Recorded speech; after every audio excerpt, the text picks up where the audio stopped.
मेरे प्रिय मित्रों, आइए स्वाध्याय के 41वीं ज्योतिष के 31वीं पाठशाला में आइए प्रवेश करें। 23 अक्टूबर 2020 भूमंचित ज्योतिष पाठशाला स्वाध्याय दिवस 41वां डे 41 में आइए प्रवेश करें। जैसा कि हम जानते हैं, यहां पर हम उत्तराखंड मुक्त विश्वविद्यालय के द्वारा निर्धारित पाठ्यक्रम सिलेबस उस पर हम क्या कर रहे हैं, चर्चा कर रहे हैं। लेकिन हमारे यहाँ पर क्या है, भूमंचित ज्योतिष पाठशाला मतलब पाठशाला होती है। पाठशाला दो भागों में होती है। उत्तराखंड मुक्त विश्वविद्यालय के पाठ्यक्रम पर भी चर्चा होती है, लेकिन साथ ही साथ पाठशाला के हमने दो भाग किए हैं, इसलिए यहाँ पर दूसरी बात भी होती है। पाठ्यक्रम पर ही चर्चा नहीं होती है, पाठ्यचर्या पर भी चर्चा होती है। तो आइए आज की पाठशाला में प्रवेश करें। जैसा कि जानते हैं, पाठशाला के दो भाग होते हैं। पहला भाग पाठ्यचर्या प्रश्नोत्तर चर्चा जिसे हम कहते हैं। दूसरा भाग है पाठ्यक्रम पाठ्य चर्चा अर्थात प्रश्नोत्तर चर्चा। आज भी यहाँ पर थोड़ा बात समझने की बात है कि यहाँ पर पाठशाला आज भाग 1 में भी हम क्या करेंगे, पाठ्यचर्या है, प्रश्नोत्तर चर्चा करेंगे। और भाग 2 पाठ्यक्रम पर भी पाठ्य चर्चा है, लेकिन यहां पर भी हम क्या करेंगे, प्रश्नोत्तर चर्चा करेंगे। यहां पर भी प्रश्नोत्तर चर्चा, यहां पर भी प्रश्नोत्तर चर्चा है। क्योंकि हमने कहा था कि क्या है, उत्तराखंड मुक्त विश्वविद्यालय के हमने जो JY 102 जन्म कुंडली निर्माण स्नातक प्रथम वर्ष के ज्योतिष विषय के प्रथम प्रश्न पत्र JY 101 ब्रह्मांड एवं काल, उसको हमने समझ लिया था। उसके बाद द्वितीय प्रश्न पत्र प्रथम वर्ष के स्नातक प्रथम वर्ष के द्वितीय प्रश्न पत्र JY 102 जन्म कुंडली निर्माण, उस पर हमारी क्या हो रही, चर्चा हो रही है। उनके पाठों को हमने देख लिया, पुस्तक पूर्ण हो चुकी है। अब उससे संबंधित 2 दिन की आज और कल की क्या है, पाठशाला होंगी। तो 2 दिन की पाठशाला प्रश्नोत्तर चर्चा है, इसलिए यहां पर हमने कहा पाठ्यक्रम पाठ्य चर्चा अर्थात प्रश्नोत्तर चर्चा होगा। प्रश्नोत्तर चर्चा होगी उस विषय से संबंधित या उससे जो जीवन में जो भी अनुभव किए उसके कुछ संकेत यहाँ पर मिलेंगे। उससे पाठ्यक्रम जो है, यहाँ पर प्रश्न जो हमने पाठ्यक्रम पढ़ा, जो सिलेबस पढ़ा, उससे संबंधित प्रश्न भी होंगे। साथ साथ जरूरी है कि वही प्रश्न पर हम चर्चा करें, कुछ और भी प्रश्न होंगे जो हमने अनुभव किए हैं, जो हमने कुछ अनुभव किया है उसको भी हम साझा करेंगे। तो यहाँ पर भी प्रश्नोत्तर चर्चा है, यहाँ पर भी प्रश्नोत्तर चर्चा है। लेकिन भाग 1 में पाठ्यचर्या के अंतर्गत प्रश्नोत्तर चर्चा, प्रश्नधन उत्तर, प्रश्नोत्तर चर्चा होती है। लेकिन यहाँ पर पाठ्यक्रम के अंदर पाठ्य चर्चा होती है। लेकिन आज चूंकि हमारा पाठ पूरे हो चुके हैं, हमने पाठ को देख लिया है, पाठ जो हमारा अध्याय जो थे वो पूर्ण हो चुके हैं। अब हम यहाँ पर क्या कर रहे हैं, हम यहाँ पर प्रश्नों को ले रहे हैं, प्रश्नों पर चर्चा कर रहे हैं, प्रश्नों पर हम डिस्कस करेंगे। तो हमने वहां पर पिछली बैठक में हमने कहा था खंड 3 दशा साधन हमने समझने का प्रयास किया। 3 इकाई वहां पर थी। 3 इकाई के बाद अंतिम इकाई को हमने कल पाठशाला में समझा। आज हम यहाँ पर आज की पाठशाला में आइए प्रवेश करें, 41वीं पाठशाला में। तो यहाँ पर 2 भाग हैं। पहला भाग है प्रश्नोत्तर चर्चा। आइए पाठ्यचर्या में क्या है, यहाँ पर जो पहला भाग है प्रश्नोत्तर चर्चा, जो पाठ्यचर्या के अंदर आती है। तो पाठ्यचर्या के अंदर यहाँ पर हम 2-3 बिंदुओं पर आज फिर चरणों पर बात करेंगे। कौन कौन से चरण है, आइए इसको समझते हैं। पहली बात, पहला चरण जो हमारा है, पहला चरण हमने कहा था कि NTA NET UGC National Testing Agency, National Eligibility Test, University Grant Commission, ये हम पर यहाँ पर बात कर रहे थे। यहाँ पर हम 2024 उस पर हम बात कर रहे थे। तो उसी क्रम को हम आगे बढ़ाएंगे। उसके अंतर्गत हमने एक बात यहाँ पर समझने का प्रयास किया था कि वहां पर एक बात आई थी ICT, जो हम NTA NET UGC के 2024 के अंतर्गत जो हमने यहाँ पर बात खंड जो हमारे थे, 2 खंड हमने देखे थे। पहला खंड हमने देखा था, पुस्तक का नाम था शिक्षण एवं शोध अभिवृत्ति, ये पुस्तक का नाम दिया था या अभियोग्यता नाम दिया था। शिक्षण एवं शोध अभियोग्यता पुस्तक का नाम दिया था NTA ने। उसके अंतर्गत हमने खंड जो थे, पहला खंड शिक्षण अभिवृत्ति के बारे में, टीचिंग एप्टीट्यूड के बारे में हमने समझने का प्रयास किया पहले खंड में। उसके बाद द्वितीय खंड में हमने समझने का प्रयास किया था शोध अभिवृत्ति अर्थात रिसर्च अभिवृत्ति क्या होती है, उसके बारे में हम कल की पाठशाला में हमने समझने का प्रयास किया। उसी क्रम में जब हम शोध के बारे में रिसर्च को समझने का प्रयास कर रहे थे, उसी के मध्य में एक बात आई थी ICT। हमने वहां पर कहा था कि इंफॉर्मेशन कम्युनिकेशन जो टेक्नोलॉजी है वहां पर हमने बात की थी, तो वहां पर हमने उदाहरण भी दिया था, BSNL का हमने उदाहरण दिया था, भारत संचार निगम लिमिटेड का हमने जिक्र किया था। हमने वहां पर प्रौद्योगिकी की हमने बात की थी, तो उससे संबंधित ही उसी क्रम को जो हमारा जो NTA NET UGC जो कार्यक्रम जो 2024 का जो कार्यक्रम है उस पर हम क्या कर रहे हैं, उसी पर ही हम बात कर रहे हैं, लेकिन उसके अंतर्गत थोड़ा विषय क्या हो जाएगा, उसके अंतर्गत टेक्नोलॉजी के विषय पर हम प्रवेश कर रहे हैं। तो इसलिए यहाँ पर हमने CTL लिखा है, 1 लिखा है, मतलब पहला दिन आज प्रारंभ हो जाएगा। अर्थात C का मतलब होता है कंप्यूटर, TL का मतलब है टेक्नोलॉजी। तो वो टेक्नोलॉजी हम ICT से हम बात कर रहे थे, उसी को उससे संबंधित यहाँ पर हम टेक्नोलॉजी की प्रौद्योगिकी की यहाँ पर बात करेंगे।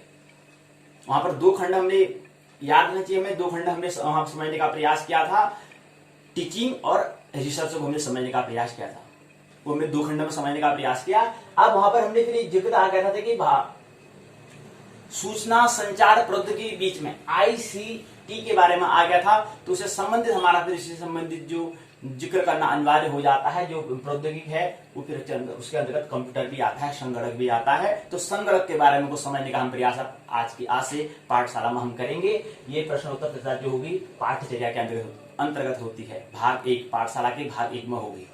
तो पहला चरण हम इस पर बात करेंगे, CTL1 कंप्यूटर टेक्नोलॉजी जो है, संगणक प्रौद्योगिकी अर्थात तकनीकी जो है, इस पर हम क्या करेंगे, चर्चा करेंगे। पहला चरण हमारा ये रहेगा भाग 1 का, पाठशाला का भाग 1 के अंदर पहला चरण ये रहेगा। दूसरा चरण है मनोचिकित्सा, साइकोथेरेपी को समझने का प्रयास करेंगे कि हमें साइकोथेरेपी कैसे करना है, उपचार हमें क्यों करना है, हमें हमारे मन का जो रोग है उन रोग का निवारण क्यों करना है, उसकी चिकित्सा क्यों करनी है, साइकोथेरेपी क्यों करना है, उसका ट्रीटमेंट क्यों करना है, उसका उपचार क्यों करना है। पहले इसको समझने के लिए यहाँ पर कुछ सूत्र हम देंगे, कुछ बात को कुछ संकेत हमें मिलेंगे, उसको समझने का हम प्रयास करेंगे। ये हम द्वितीय चरण में समझने का प्रयास करेंगे पाठशाला के भाग 1 के अंतर्गत। इसी क्रम में पाठशाला के भाग जो है उसके अंतर्गत तृतीय जो चरण होगा वह रहेगा संपत्ति प्रॉपर्टी के बारे में, उसमें यहाँ पर बात करने का प्रयास करेंगे। अर्थात यहाँ पर पदार्थ और उत्पाद क्या होता है इसको हम समझने का प्रयास करेंगे, अर्थात प्रकृति को यहाँ पर समझने का हम प्रयास करेंगे। जो प्रकृति के माध्यम से हम जो ब्रह्म में हमें स्थित होना है उसके लिए कुछ संकेत प्रकृति के माध्यम से समझने का हम प्रयास करेंगे। यहाँ पर थोड़ा हम क्या करेंगे, यहाँ पर थोड़ा हम अर्थव्यवस्था से संबंधित बात हम करेंगे, यहाँ पर हम कारोबार से संबंधित कुछ बात यहाँ पर करेंगे, कुछ संकेत यहाँ पर लेने का हम प्रयास करेंगे।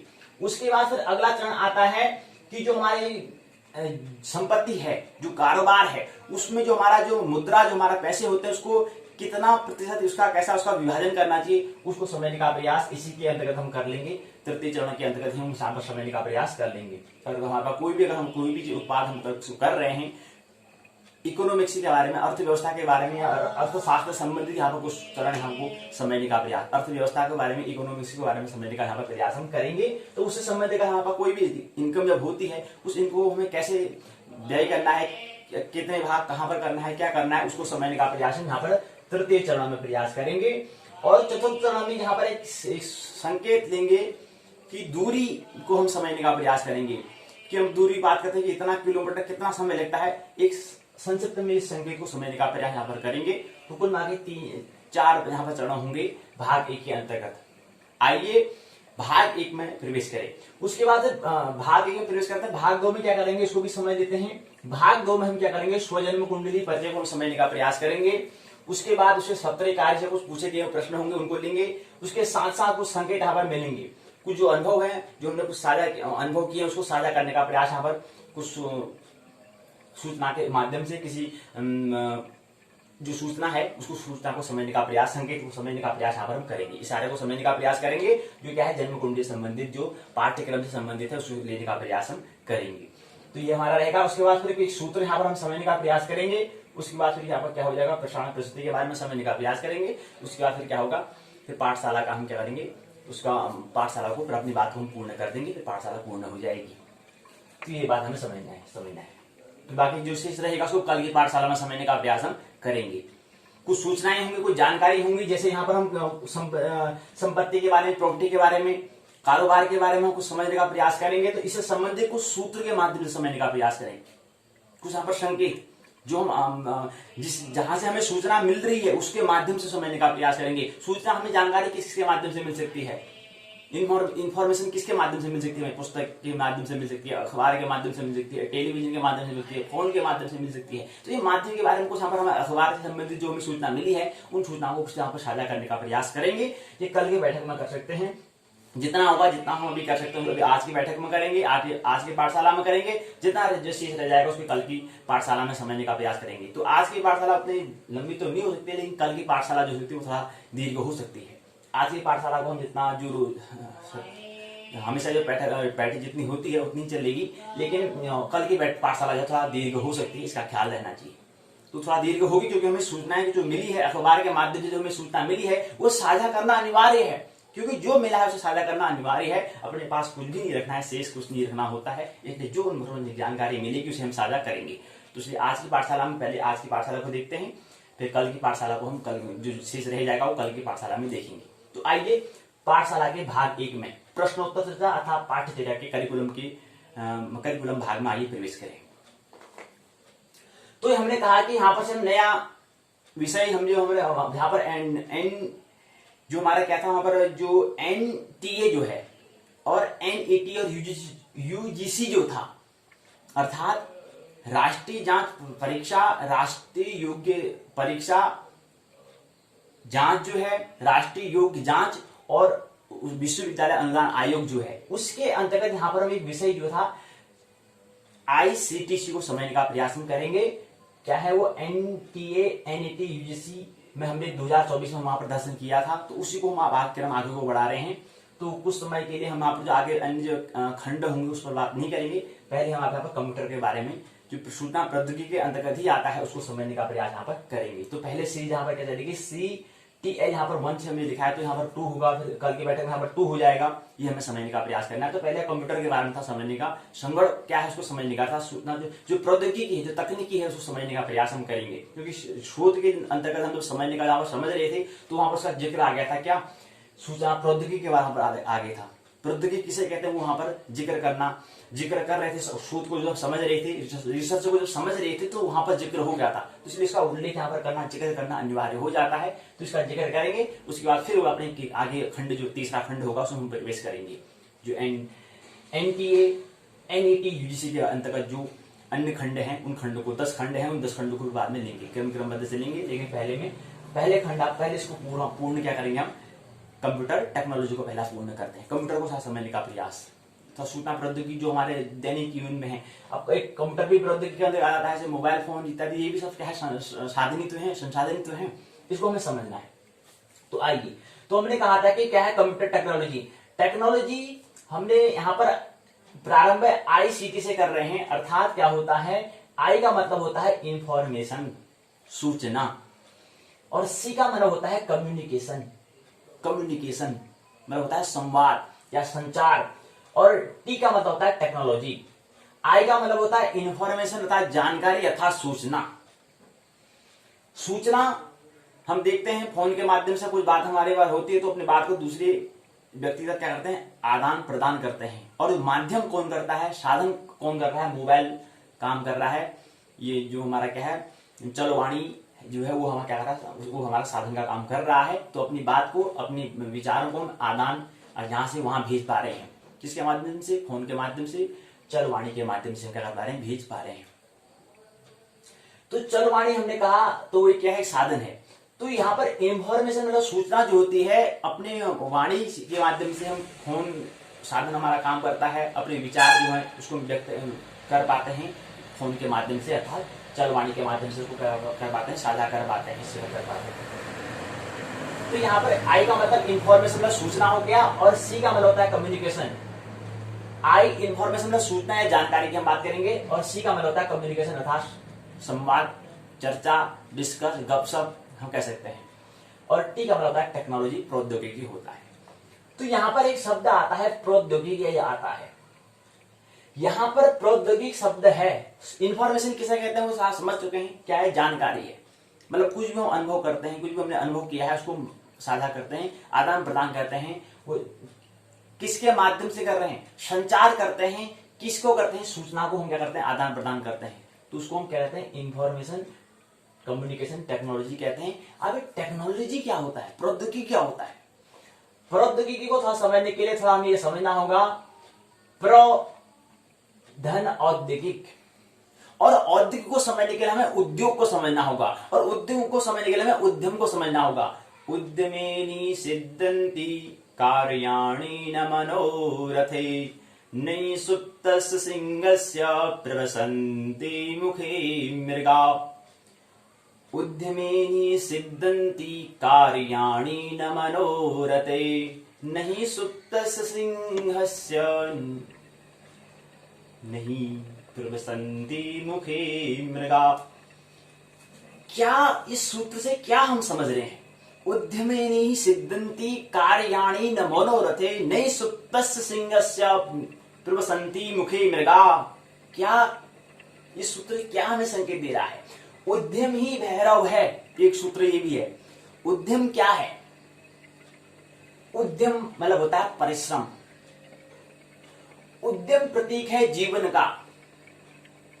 हमें हमारा जीवन का प्रतीक, जीवन क्या है? कोई जो मुर्दा हो जाता है, जो किसी मृत्यु हो जाती है, वो उद्यम नहीं करता है। जो जीवन का प्रतीक, जो जीवन तो होगा, वो क्या होगा? उद्यम वो कर रहा होगा। जो कोई जीवन जो जीवित है तो वो क्या होगा? उद्यम। तो उद्यम हेनी सिद्धन्ति, उद्यम से ही, परिश्रम से ही, मेहनत से ही, कर्म से ही क्या होता है? कार्य। उद्यमेनि सिद्धन्ति कार्याणि न मनोरथे, कार्य पूर्ण होता है उद्यम से। नहीं सुप्तस्य सिंहस्य प्रविशन्ति मुखे मृगा। उदाहरण दिया है, क्या माध्यम दिया है? कह रहे हैं कि अगर शेर जो है मन में ही कल्पना करते रहे मेरे को मृग मिल जाए, तो मिल नहीं सकता है। चाहे कितनी बड़ी माया में कर ले, कितनी कल्पनाएं कर ले, मिलने वाला नहीं है। शरीर राजी नहीं होगा। शरीर को तो मृग चाहिए, जब पेट में जाएगा तभी इसको कहेगा हाँ यार, शरीर कहेगा हाँ अब मैं शांत हो चुका हूं, तब गुड़ को बंद करेगा। तो कहने का मतलब क्या है? उद्यम से ही कार्य सिद्ध होता है। इसलिए कर्म हम तो कर ही रहे होते हैं, इतना तो हमको ही पता है, लेकिन कर्म कैसा करना है? फिर उद्यम हमें करना है, कैसा उद्यम करना है? और इतना निश्चित है कि उद्यम से ही क्या होता है? कार्य सिद्ध होता है। उद्यम मतलब होता है श्रम और परिश्रम दोनों हमें करना होता है। शारीरिक भी हमें मेहनत करनी होती है और मानसिक भी हमें मेहनत करनी होती है। लेकिन इसमें यह ध्यान रखना चाहिए कि मानसिक और शारीरिक, कभी आपने गौर किया होगा कि हमारा जो विद्यालय की जो पाठशाला होती है वो कम समय की होती है, और जबकि हमारे जो और अन्य जो कार्य करते हैं वहां ज्यादा समय की होती है। क्यों? क्योंकि शिक्षा में जो है हम जो मानसिक जो हम कार्य करते हैं वो 15 मिनट में हम जो काम करेंगे उतना काम हम 1 घंटे में शारीरिक काम कर लेंगे। 15 मिनट में जो हमारी मानसिक ऊर्जा का व्यय हो रहा है वह बराबर कहलाएगी जितना 1 घंटा हम शारीरिक काम करेंगे उसके बराबर होता है। इसलिए जो विद्यालय पाठशाला जो कॉलेज होते हैं वो कम समय के होते हैं, कम समय में उसको रखा जाता है। इसलिए रखा जाता है वहां पर काम जो हमारा मानसिक काम हो रहा है वो शारीरिक जरूरत जो 12 घंटे 16 घंटे काम कर रहे हैं वो 6 घंटे में हो जाता है, 4 घंटे में हो जाता, 4 चौको 16, 4 घंटे में हो जाता है। जो 4 घंटे में हमें काम करना होता है वो मानसिक काम 4 घंटे में होगा, शारीरिक काम 16 घंटे के बराबर। जो 16 घंटे काम कर रहा है और जो 4 घंटे काम मानसिक काम कर रहा है तो दोनों की ऊर्जा बराबर होती है।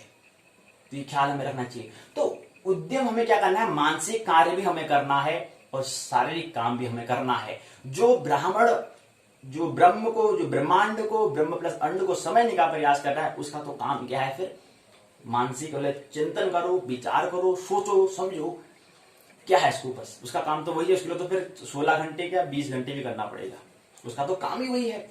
इसलिए पहले अपना क्या है, अपना वर्ण हमें सुनना है कि हमें मेरा अंदर क्या चीज है, क्या स्किल है, मैं ब्राह्मणत्व में क्या कर सकता हूं, मैं शिक्षा के क्षेत्र में क्रांति कर सकता हूं या नहीं कर सकता हूं। अगर नहीं करता हूं तो फिर छोड़ो उसको, फिर अपनी अन्य शिक्षा में। उसके बाद आगे फिर होता है जो हम ब्राह्मण के बाद वैश्य होता है, शूद्र होता है, क्षत्रिय होता है, वैश्य होता है, शूद्र होता है। और भी तो हैं, और भी तो सेवा कर सकते हैं। अगर हम ब्राह्मण नहीं कर पा रहे हैं, कुछ खोज नहीं कर पा रहे हैं, चिंतन नहीं कर पा रहे हैं, मन पढ़ाई करने में मन नहीं लग रहा है तो छोड़ो और काम करो। आपके स्वभाव से की नीति से तालमेल नहीं हो रहा है तो अन्य काम करो। तो इसलिए अपना पहले वर्ण हमें चुनना। वर्ण मतलब कहता आप देखते ही वो वर्ण मतलब होता है अपना पहचान करना, अपनी पहचान करना कि हमारा हुनर, हमारा स्वभाव क्या है। तो इसलिए जिसको ब्राह्मण है उसको तो 16 घंटे उसका तो निरंतर वही काम है, अध्ययन करना है, पढ़ाना है, पढ़ो पढ़ाओ वाला हिसाब होता है, प्रश्न पूछे को उत्तर देना काम है। तो जिसने ब्राह्मण का काम करना है तो उसको तो करना होगा, लेकिन जिसे नहीं करना तो अपना अन्य फील्ड को समझे, अपना वर्ण को समझे, अपना वर्ण के हिसाब से कार्य करे। लेकिन ख्याल भी रखना चाहिए कि वर्ण सभी के अंदर, ब्राह्मण, क्षत्रिय, वैश्य, शूद्र एक व्यक्ति के अंदर होते हैं, लेकिन किसी की प्रतिशतता फीसदी कम ज्यादा हो सकती है, ये व्यक्ति के सापेक्ष से निर्भर करेगा। तो हमने ये कहा क्या है कि हमें दोनों काम हम करने होते हैं। उद्यम क्या है? भैरव है। उद्यम भैरव है मतलब क्या होता है? उद्यम से ही हम क्या मिलते हैं हमें? उद्यम जब हम करते हैं, उद्यम प्रतीक है प्रकृति का, और भैरव जो है प्रतीक ब्रह्म का। अगर प्रकृति में अगर हमें तो उद्यम करना पड़ेगा, और वैसे उद्यम कौन कर रहा होता है? प्रकृति। इसलिए तो प्रकृति के तल पर हम, नेचर के तल पर हम बात करते हैं, लेकिन ब्रह्म के तल पर कोई काम नहीं होता, वहां पर उद्यम नहीं होता, वहां पर सीधे भैरव, भैरव जो हम याद कर रहे हैं। भैरव को, कुत्ते को भी भैरव कहते हैं ना। ये क्या है भैरव? इसको कभी विचार करें, चिंतन करें कि आखिर क्या है। उद्यमी भैरव है, सूत्र है, शिव सूत्र में कहा गया है उद्यमी भैरव है। क्या मतलब है इसका? एक सूत्र समझो। ऐसे यहाँ पर हमें सूत्र मिलता था एक स्वास्थानी में, उद्यमिनी सिद्धंती कार्याणि न मनोरथे नहीं सुप्त सिंहस्य प्रवसंती मुखी मृगा।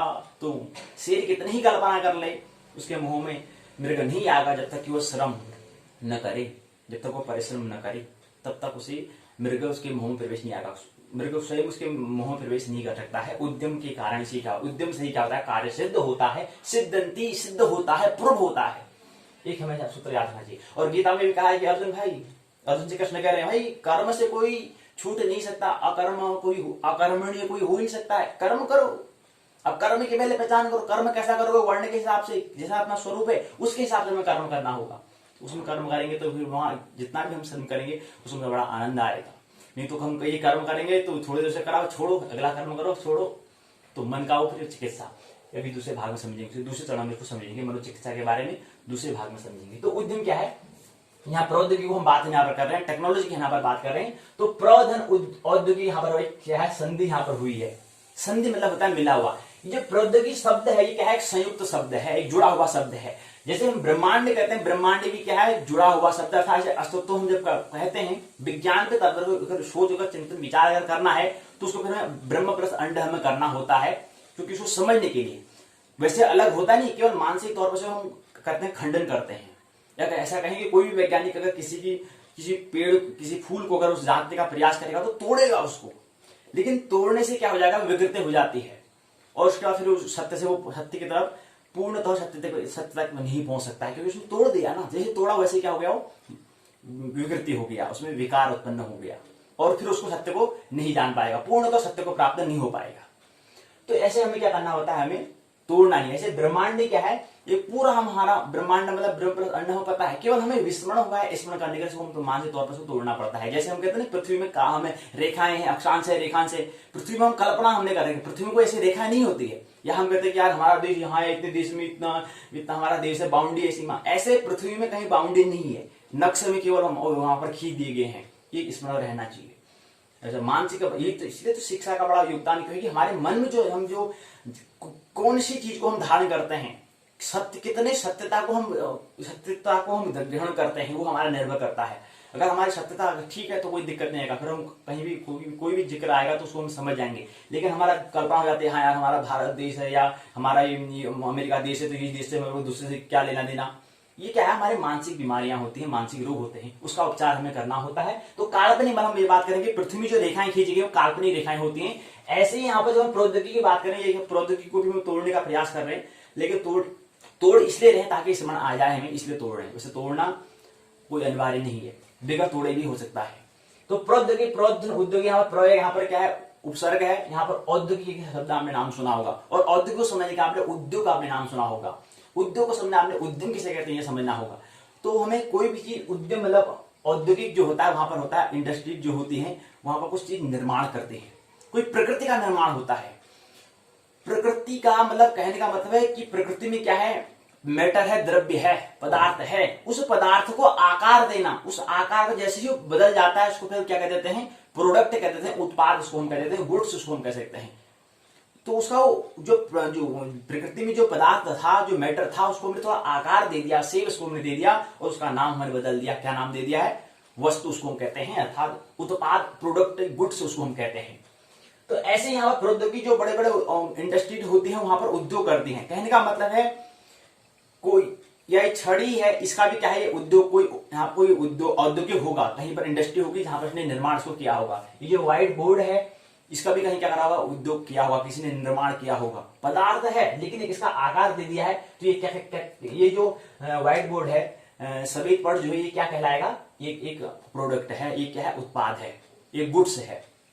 ऐसे औद्योगिक जहां पर क्या होता है, किसी वस्तु का, किसी प्रकृति में स्थित पदार्थ को किसी आकार देने का काम करता है, प्रौद्योगिकी करती है। तो ऐसी टेक्नोलॉजी, ऐसे हमारा कोई भी संचार, जो मोबाइल फोन हो या घड़ी हो, कोई भी चीज का आकार कैसे आया है, कहाँ आता है? वो औद्योगिक में आता है, इंडस्ट्री में, वहां पर उसका निर्माण जहां पर किया जाए, कारखाने जहां पर होते हैं, जहां पर निर्माण होते हैं, वहां पर उसकी बात होती है। ऐसे ही हम यहाँ पर संगणक प्रौद्योगिकी यहाँ पर बात कर रहे हैं। ऐसे कंप्यूटर भी क्या था? पदार्थ था, किसी व्यक्ति के माध्यम से, किसी मित्र के माध्यम से उसका योगदान हुआ, उसका कंप्यूटर का आकार मिला। उस कंप्यूटर संगणक को हम समझने का प्रयास करेंगे। वो कंप्यूटर क्या होता है, कंप्यूटर का हमारे जीवन में क्या महत्व है, प्रौद्योगिकी का, टेक्नोलॉजी का हमारे जीवन में क्या महत्व है। प्रौद्योगिकी का मतलब प्रकृति से संबंधित है, याद रहना चाहिए।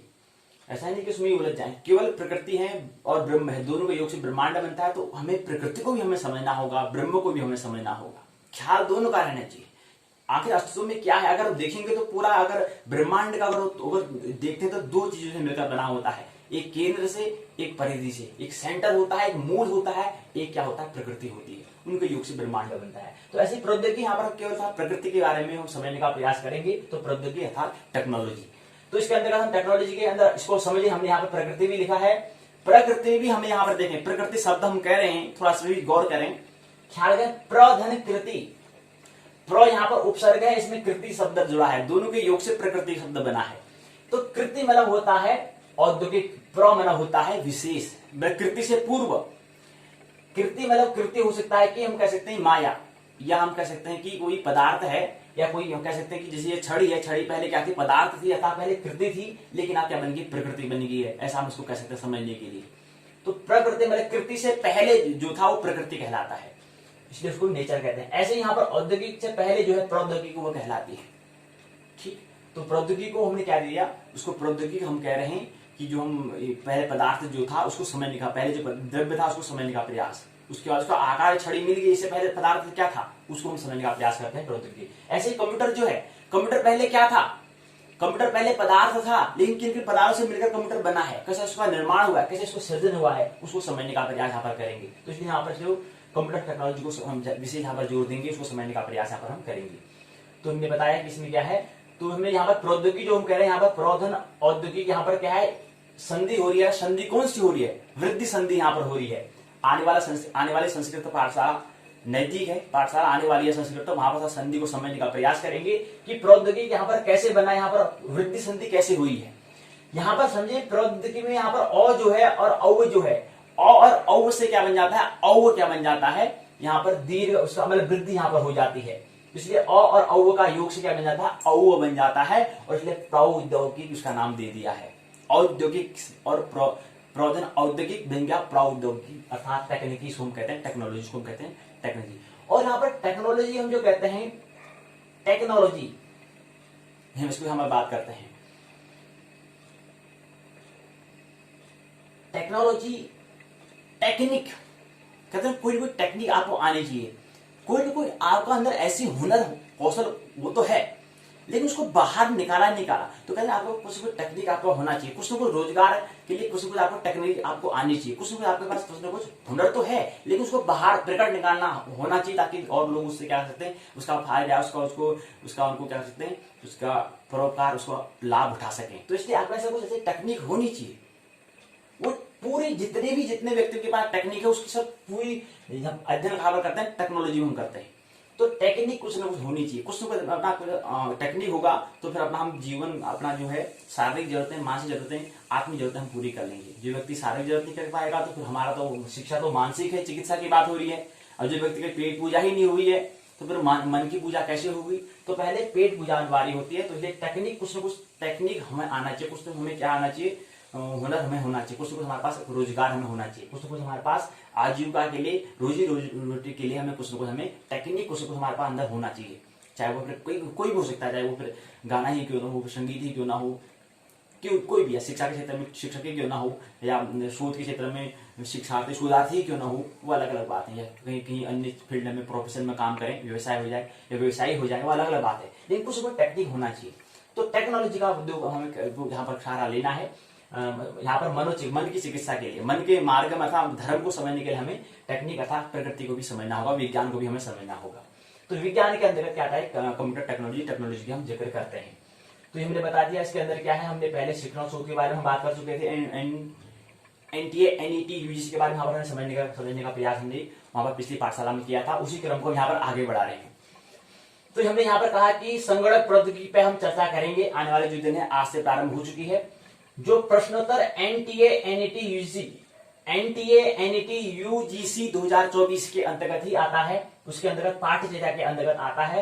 अर्थात आज क्या है, प्रश्न पूछा गया था कि कंप्यूटर के बारे में ये भी हमारा क्या है, उसके बारे में आपने प्रौद्योगिकी आईसीटी इंफॉर्मेशन कम्युनिकेशन टेक्नोलॉजी के बारे में आप बात कर रहे हैं, इसमें थोड़ा कंप्यूटर के बारे में हमें बताने का प्रयास करें। तो प्रश्न पूछा गया था, उसका उत्तर यहाँ पर देते हुए, तो इसलिए पाठशाला हमें इसका बीच में कंप्यूटर के बारे में हमें लाना पड़ा। तो कंप्यूटर को हमें समझने का प्रयास, क्या होता है संगणक, इसको समझने का प्रयास हम आप आने वाले पाठशाला में करेंगे। उस इसको हम यहाँ पर CTL से व्यक्त कर रहे हैं, कंप्यूटर टेक्नोलॉजी यहाँ पर इसको व्यक्त करेंगे, यानी कि CTL इसको हम कह रहे हैं। CTL यहाँ पर 1 2 ऐसे चलते रहेगा, ये बता दिया है। CTL का आज प्रथम दिन है कि पाठशाला है, जिसमें व्यक्त करने के तरीका जो हमारा होगा CTL 101 23/10/2020 23 अक्टूबर 2020 यहाँ से प्रारंभ हो चुका है। और डे इसको अर्थात CTL जो लिखा है अर्थात डे 1 को, दिवस, पहली पाठशाला प्रथम दिवस को दिखा रहा है। ऐसे यहाँ पर 2 3 ऐसे बढ़ता जाएगा, कितनी पाठशाला तक जाएगा ये हम आने वाले दिनों में पता चलेगा, लेकिन यहाँ पर 1 2 यहाँ पर संख्या बढ़ती जाएगी। अभी 1 है तो कल 2 हो जाएगी, ये ख्याल रहना चाहिए। अब आता है मनोचिकित्सा। पहला भाग का जो पहला चरण होता है वो पूर्ण होता है। अब दूसरा चरण, पहला भाग का पाठशाला का जो पहला भाग का द्वितीय चरण है, द्वितीय चरण को समझते हैं। मनोचिकित्सा हमें करनी होती है। आपने एक शब्द नाम सुना होगा माया, और दूसरा आपने नाम सुना होगा योग माया। माया क्या होता है, माया का हमने यहाँ पर एक वर्ड ठीक मध्य में हमने माया लिखा है, और इसके कोने से कुछ हमने क्या रखा है, इसके आर पार चारों दिशाओं में 4 चीज कौन कौन सी होते हैं।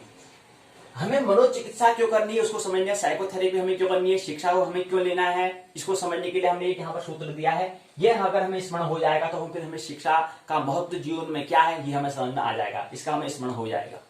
तो यहाँ पर माया शब्द है, इसको हमने इसकी 4 दिशाएं, पहली ऊपर को दिशा जो लिखी है वहां पर मैं, उसके आगे लिखा है मेरी, उसके बाद आता है मेरा, उसके बाद मेरे, मैं मोर तोरते माया। और इन सबको जोड़ने का काम अगर हम बात करते हैं, मैं, मेरा, मेरी, मेरे की अगर हम बात करते हैं तो वो योग कहलाता है, अर्थात सभी का योग, माया का योग को हम योग माया कहते हैं। क्या कहते हैं, योग मैंने होता है मिलन, तो इन सभी का जहां पर मिलन हो वो क्या कहलाएगा, योग माया कहलाएगा। लेकिन ख्याल रखना, स्मरण रहना चाहिए कि हमें ये जो योग माया शब्द है, पीछे हमें शिक्षा में मनोचिकित्सा जब हमें करनी होगी तो पीछे से माया को हटा देना है, केवल योग को बचा देना है। और योग क्या हमारा स्वरूप है, स्वास्थ्य है, अर्थात स्वरूप है हमारा। तो इसलिए हम कहते हैं योग का एक विज्ञान का योग का मार्ग होता है। तो योग मतलब होता है अपना जो स्वरूप है, जो स्वरमण है, वहां पर हमें रहना। तो यहाँ पर जो योग माया शब्द है, वहां पर माया शब्द का कहना है उसको हमें चिकित्सा करनी है, उसको फिर अपनी चिकित्सा जब हो जाएगा तो फिर माया शब्द स्वतः ही हट जाएगा, केवल योग हो जाएगा। और योग क्या है, हमारा स्वास्थ्य है, ये हमें समझना है।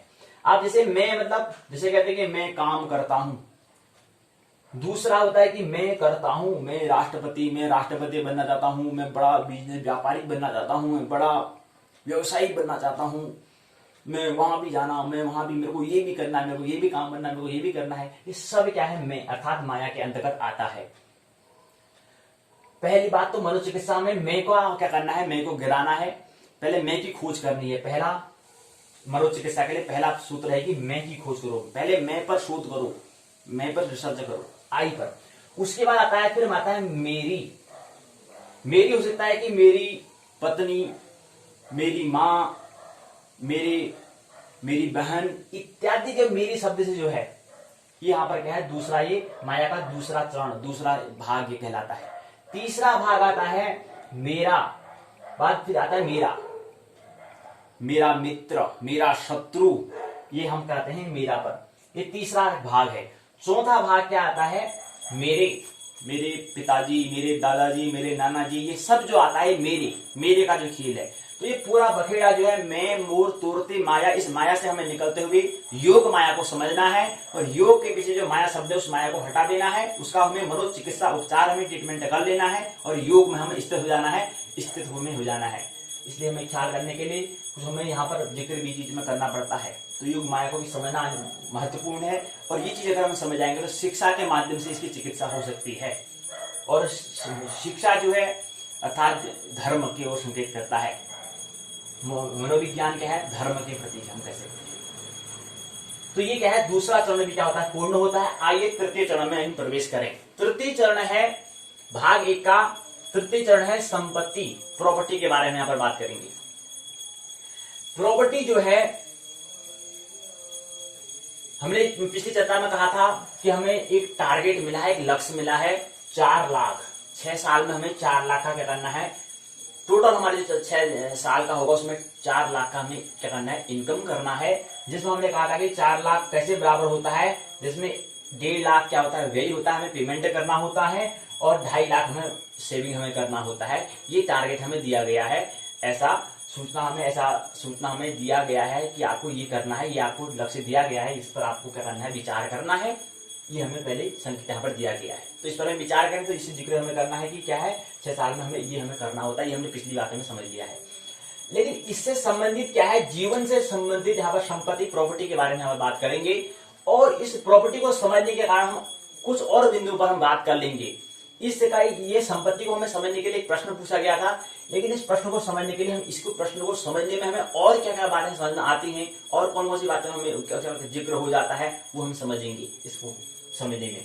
तो टोटल प्रॉपर्टी के बारे में हम कह रहे हैं कि 78 लाख करोड़ रुपए। और ख्याल रहना चाहिए यहाँ पर जो हम संख्या की बात कर रहे हैं वो संख्या की बात हम क्या कर रहे हैं, केवल और केवल ज्योतिष की गणना करने के लिए यहाँ पर हम क्या कर रहे हैं जिक्र।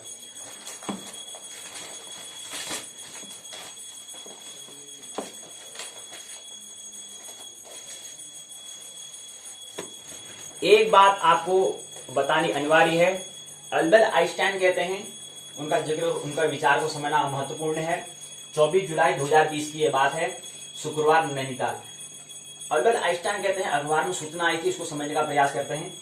अल्बर्ट आइंस्टाइन कहते हैं कि हम भारतीयों के बहुत ऋणी हैं, हम भारतीयों के बहुत ऋणी हैं जिन्होंने हमें गिनना सिखाया, गणना करना सिखाया, जिसके बिना कोई भी वैज्ञानिक गणना संभव नहीं है, जिसके बिना कोई भी वैज्ञानिक गणना संभव नहीं है। ऐसे महान वैज्ञानिक आधुनिक के अल्बर्ट आइंस्टाइन ऐसे कहते हैं। और दूसरा ख्याल भी रहना चाहिए कि ज्योतिष की गणना करने के लिए क्या है, गणित का जन्म हुआ है। ये पिछली बात भी हमने कह रही थी, इसलिए स्मरण रखना है। तो यहाँ पर हम जो ये गणना की बात कर रहे हैं, ये केवल गणना को समझने के लिए, अपने गणित को ठीक करने के लिए यहाँ पर जिक्र कर रहे हैं और माध्यम वो संपत्ति प्रॉपर्टी का माध्यम से हम कह रहे हैं। वो एक मन ने एक विषय चुन लिया है, मन के पर किसी ने प्रश्न पूछ दिया है, ये मन का प्रश्न है कि प्रॉपर्टी पूछ रहा है, लेकिन उसका गहरी अगर देखें तो वो क्या है, यहाँ पर गणना करना हमें है। आप कोई आपसे कहें कि 78 लाख करोड़ रुपए अंकों में लिख के दिखाओ, या कितने उसमें जीरो होते हैं, भाई ज्योतिष की ओर यात्रा करनी है तो वहां पर गणना हमें करनी होगी, तो वहां पर बड़ी बड़ी संख्या का हमें हिसाब करना होता है, वहां पर गणना छोटी छोटी गणनाओं का हिसाब हमें करना होता है। तो गणित अंकों के बारे में ज्ञान होना चाहिए। आपसे कोई कहते हैं कि 78 लाख करोड़ रुपए लिख के दिखाओ और कितने जीरो होते हैं, लिख के दिखा सकते हैं आप, प्रश्न करें तो 78 लाख करोड़ रुपए अर्थात 78 गुणा 10 की घात 12 रुपए, अर्थात कहने का मतलब है 78 के पीछे 12 जीरो, 78 इकाई, दहाई, सैकड़ा, हजार, 10,000, लाख, 10 लाख। देखो इसको 78 लाख करोड़ को अंकों में लिखिए। कहीं कहीं प्रश्न में गणित का आपने देखा होगा, प्रश्न पूछा जाता है कि 78 लाख करोड़ रुपए को अंकों में लिखकर दिखाइए, या कोई अंकों में दिया होगा, इसको शब्दों में क्या कहते हैं, इसको लिख के दिखाइए। एक बार एक गलती होती है, एक चीज, वहां पर हम बैंक में गए थे तो एक बार हमने ऑब्जर्व किया कि एक व्यक्ति ने क्या करा था, अपने चेक में 78 को अंकों से लिखा था और अन्य जो पीछे जो बात लिखी थी वो शब्दों में लिखी थी। तो मतलब यहाँ पर भी हमने अंकों में लिखा है और पीछे शब्दों में लिखा है। इसका थोड़ा हमें स्मरण रहना चाहिए कि यहाँ पर 78 लाख करोड़ रुपए केवल हमने इसलिए लिखा है क्योंकि 78 जो है हमें अंकों में थोड़ा जल्दी बात समझ में आती है। लेकिन उचित इसका सही तरीका क्या होता है, 78 लाख 78 को भी हमें जो शब्द है शब्दों में हमें लिखना होगा। तो ऐसे ही क्या था, एक महिला थी, उनने क्या था अपना जो चेक में जो लिखा था उसमें उनने 78 को अंकों में लिखा था और लाख करोड़ रुपए जो भी उनने रुपए लिखा था, 1000 रुपए जो भी लिखा था वो शब्दों में लिखा था। तो चेक क्या हो गया, कैंसिल हो गया, निरस्त हो गया। तो ये भी हमें स्मरण रहना चाहिए। यहाँ पर हमने भी क्या कर रखा है, गलती कर रखी है, लेकिन जानबूझ के हमने गलती कर रखी है। क्यों? क्योंकि हमें यहाँ पर 78 जो है अंकों में हमें बात समझ में आती है, अंकों में हमारी गणना करना, मन का जो ना गणना करना थोड़ा ठीक रहता है, इसलिए जानबूझ के हमने यहाँ पर 78 लिखा है इसको हम। और लेकिन यहाँ पर अगर कहीं पर औपचारिकता हमें करनी होगी तो वहां पर हमें 78 को शब्दों में लिखना पड़ेगा। तो 78 लाख करोड़ रुपए हम कह रहे हैं, इसको अंकों में लिखना है। तो अंकों में लिखने के लिए 78 लाख करोड़ रुपए कैसे लिखा जाता है इसको समझते हैं। आइए, 78 लाख करोड़ रुपए इकाई, दहाई, सैकड़ा, हजार, 10,000, लाख, 10 लाख। 10 लाख अर्थात इसके बाद फिर करोड़ स्टार्ट हो रहा है। करोड़ क्या हो रहा है, प्रारंभ हो रहा है। तो 3 2 5 2 7 जीरो जो होंगे वो करोड़ के लिए दिखाएंगे। उसके बाद फिर हमने यहाँ पर कॉमा लगा रखा है। पहले में 3 में कॉमा लगाया, फिर दूसरे दो जीरो के बाद कॉमा लगाया, उसके बाद फिर 2 जीरो के बाद कॉमा लगाया, उसके बाद फिर हमने 3 जीरो के बाद हमने कॉमा लगा रखा है, उसके बाद फिर 2 जीरो के बाद, उसके बाद फिर 78 आया है। ऐसा क्यों करा हमने, पहले 3 फिर 2 फिर 2 फिर 3 फिर 2 फिर 2, ऐसा क्यों कर रखा है? क्योंकि यहाँ पर 78 लाख करोड़ रुपए कहा गया है। तो 78 लाख को मेरे पहले लाख को हमें निकालना पड़ेगा। लाख के लिए क्या करेंगे, 78 लाख जैसे आमतौर पर लिखते हैं, इकाई, दहाई, सैकड़ा, हजार, 10,000, लाख, 10 लाख, 78 लाख हो गया। लेकिन पीछे करोड़ भी तो कह रहा है, तो करोड़ को पूरा करने के लिए हमें फिर जीरो यहाँ पर अलग से कॉमा हमें दिखाना पड़ेगा। और हमने इसको लाल पेन से यहाँ पर दिखा रखा है कि इसके बाद यहाँ पर करोड़ को ही दिखा रहा है। और उसको मैं यहाँ पर एरो भी कर रखा है कि ये क्या है, ये है हमारे करोड़ को ही दिखा रहा है और शेष यहाँ पर लाख को दिखा रहा है। तो कितने जीरो आते हैं, 1 2 3 4 5 6 7 8 9 10 11 12 जीरो आते हैं। 78 लाख करोड़ रुपए का अगर लिखते हैं तो उसके पीछे 12 जीरो आते हैं। अर्थात कह सकते हैं कि, और याद रहे, थोड़ा स्मरण रहना चाहिए, तो अंतरराष्ट्रीय पद्धति में 3 जीरो के बाद यहाँ पर 3 इकाई, दहाई, सैकड़ा होता है, फिर अगला 3, फिर 3 अंक, 3 जीरो के बाद फिर कॉमा लगता है। तो उसके हिसाब से कितना रुपया होता है, उसके हिसाब से 3 3 6 3 3 9 3 चौको 12 अर्थात 78 बिलियन होता है। कितना होता है, 78 बिलियन। याद रहना चाहिए कि 6 में मिलियन होता है, ट्रिलियन होता है, माफ करना, ट्रिलियन होता है। तो 6 में क्या होता है, मिलियन होता है, 9 में बिलियन होता है, 12 में ट्रिलियन होता है। तो 78 ट्रिलियन रुपीज हम कह सकते हैं। तो 78 ट्रिलियन रुपीज को हमें क्या करना है, अंकों में हमें लिखना है। तो अंकों में ऐसे लिखेंगे और उसको थोड़ा अंतरराष्ट्रीय पद्धति में कितना कहते हैं इसको, अंतरराष्ट्रीय पद्धति में इसको 78 ट्रिलियन इसको कहेंगे, मिलियन, बिलियन, ट्रिलियन कहेंगे, और उसको यहाँ पर भारतीय भाषा में 78 लाख करोड़ रुपए कहेंगे।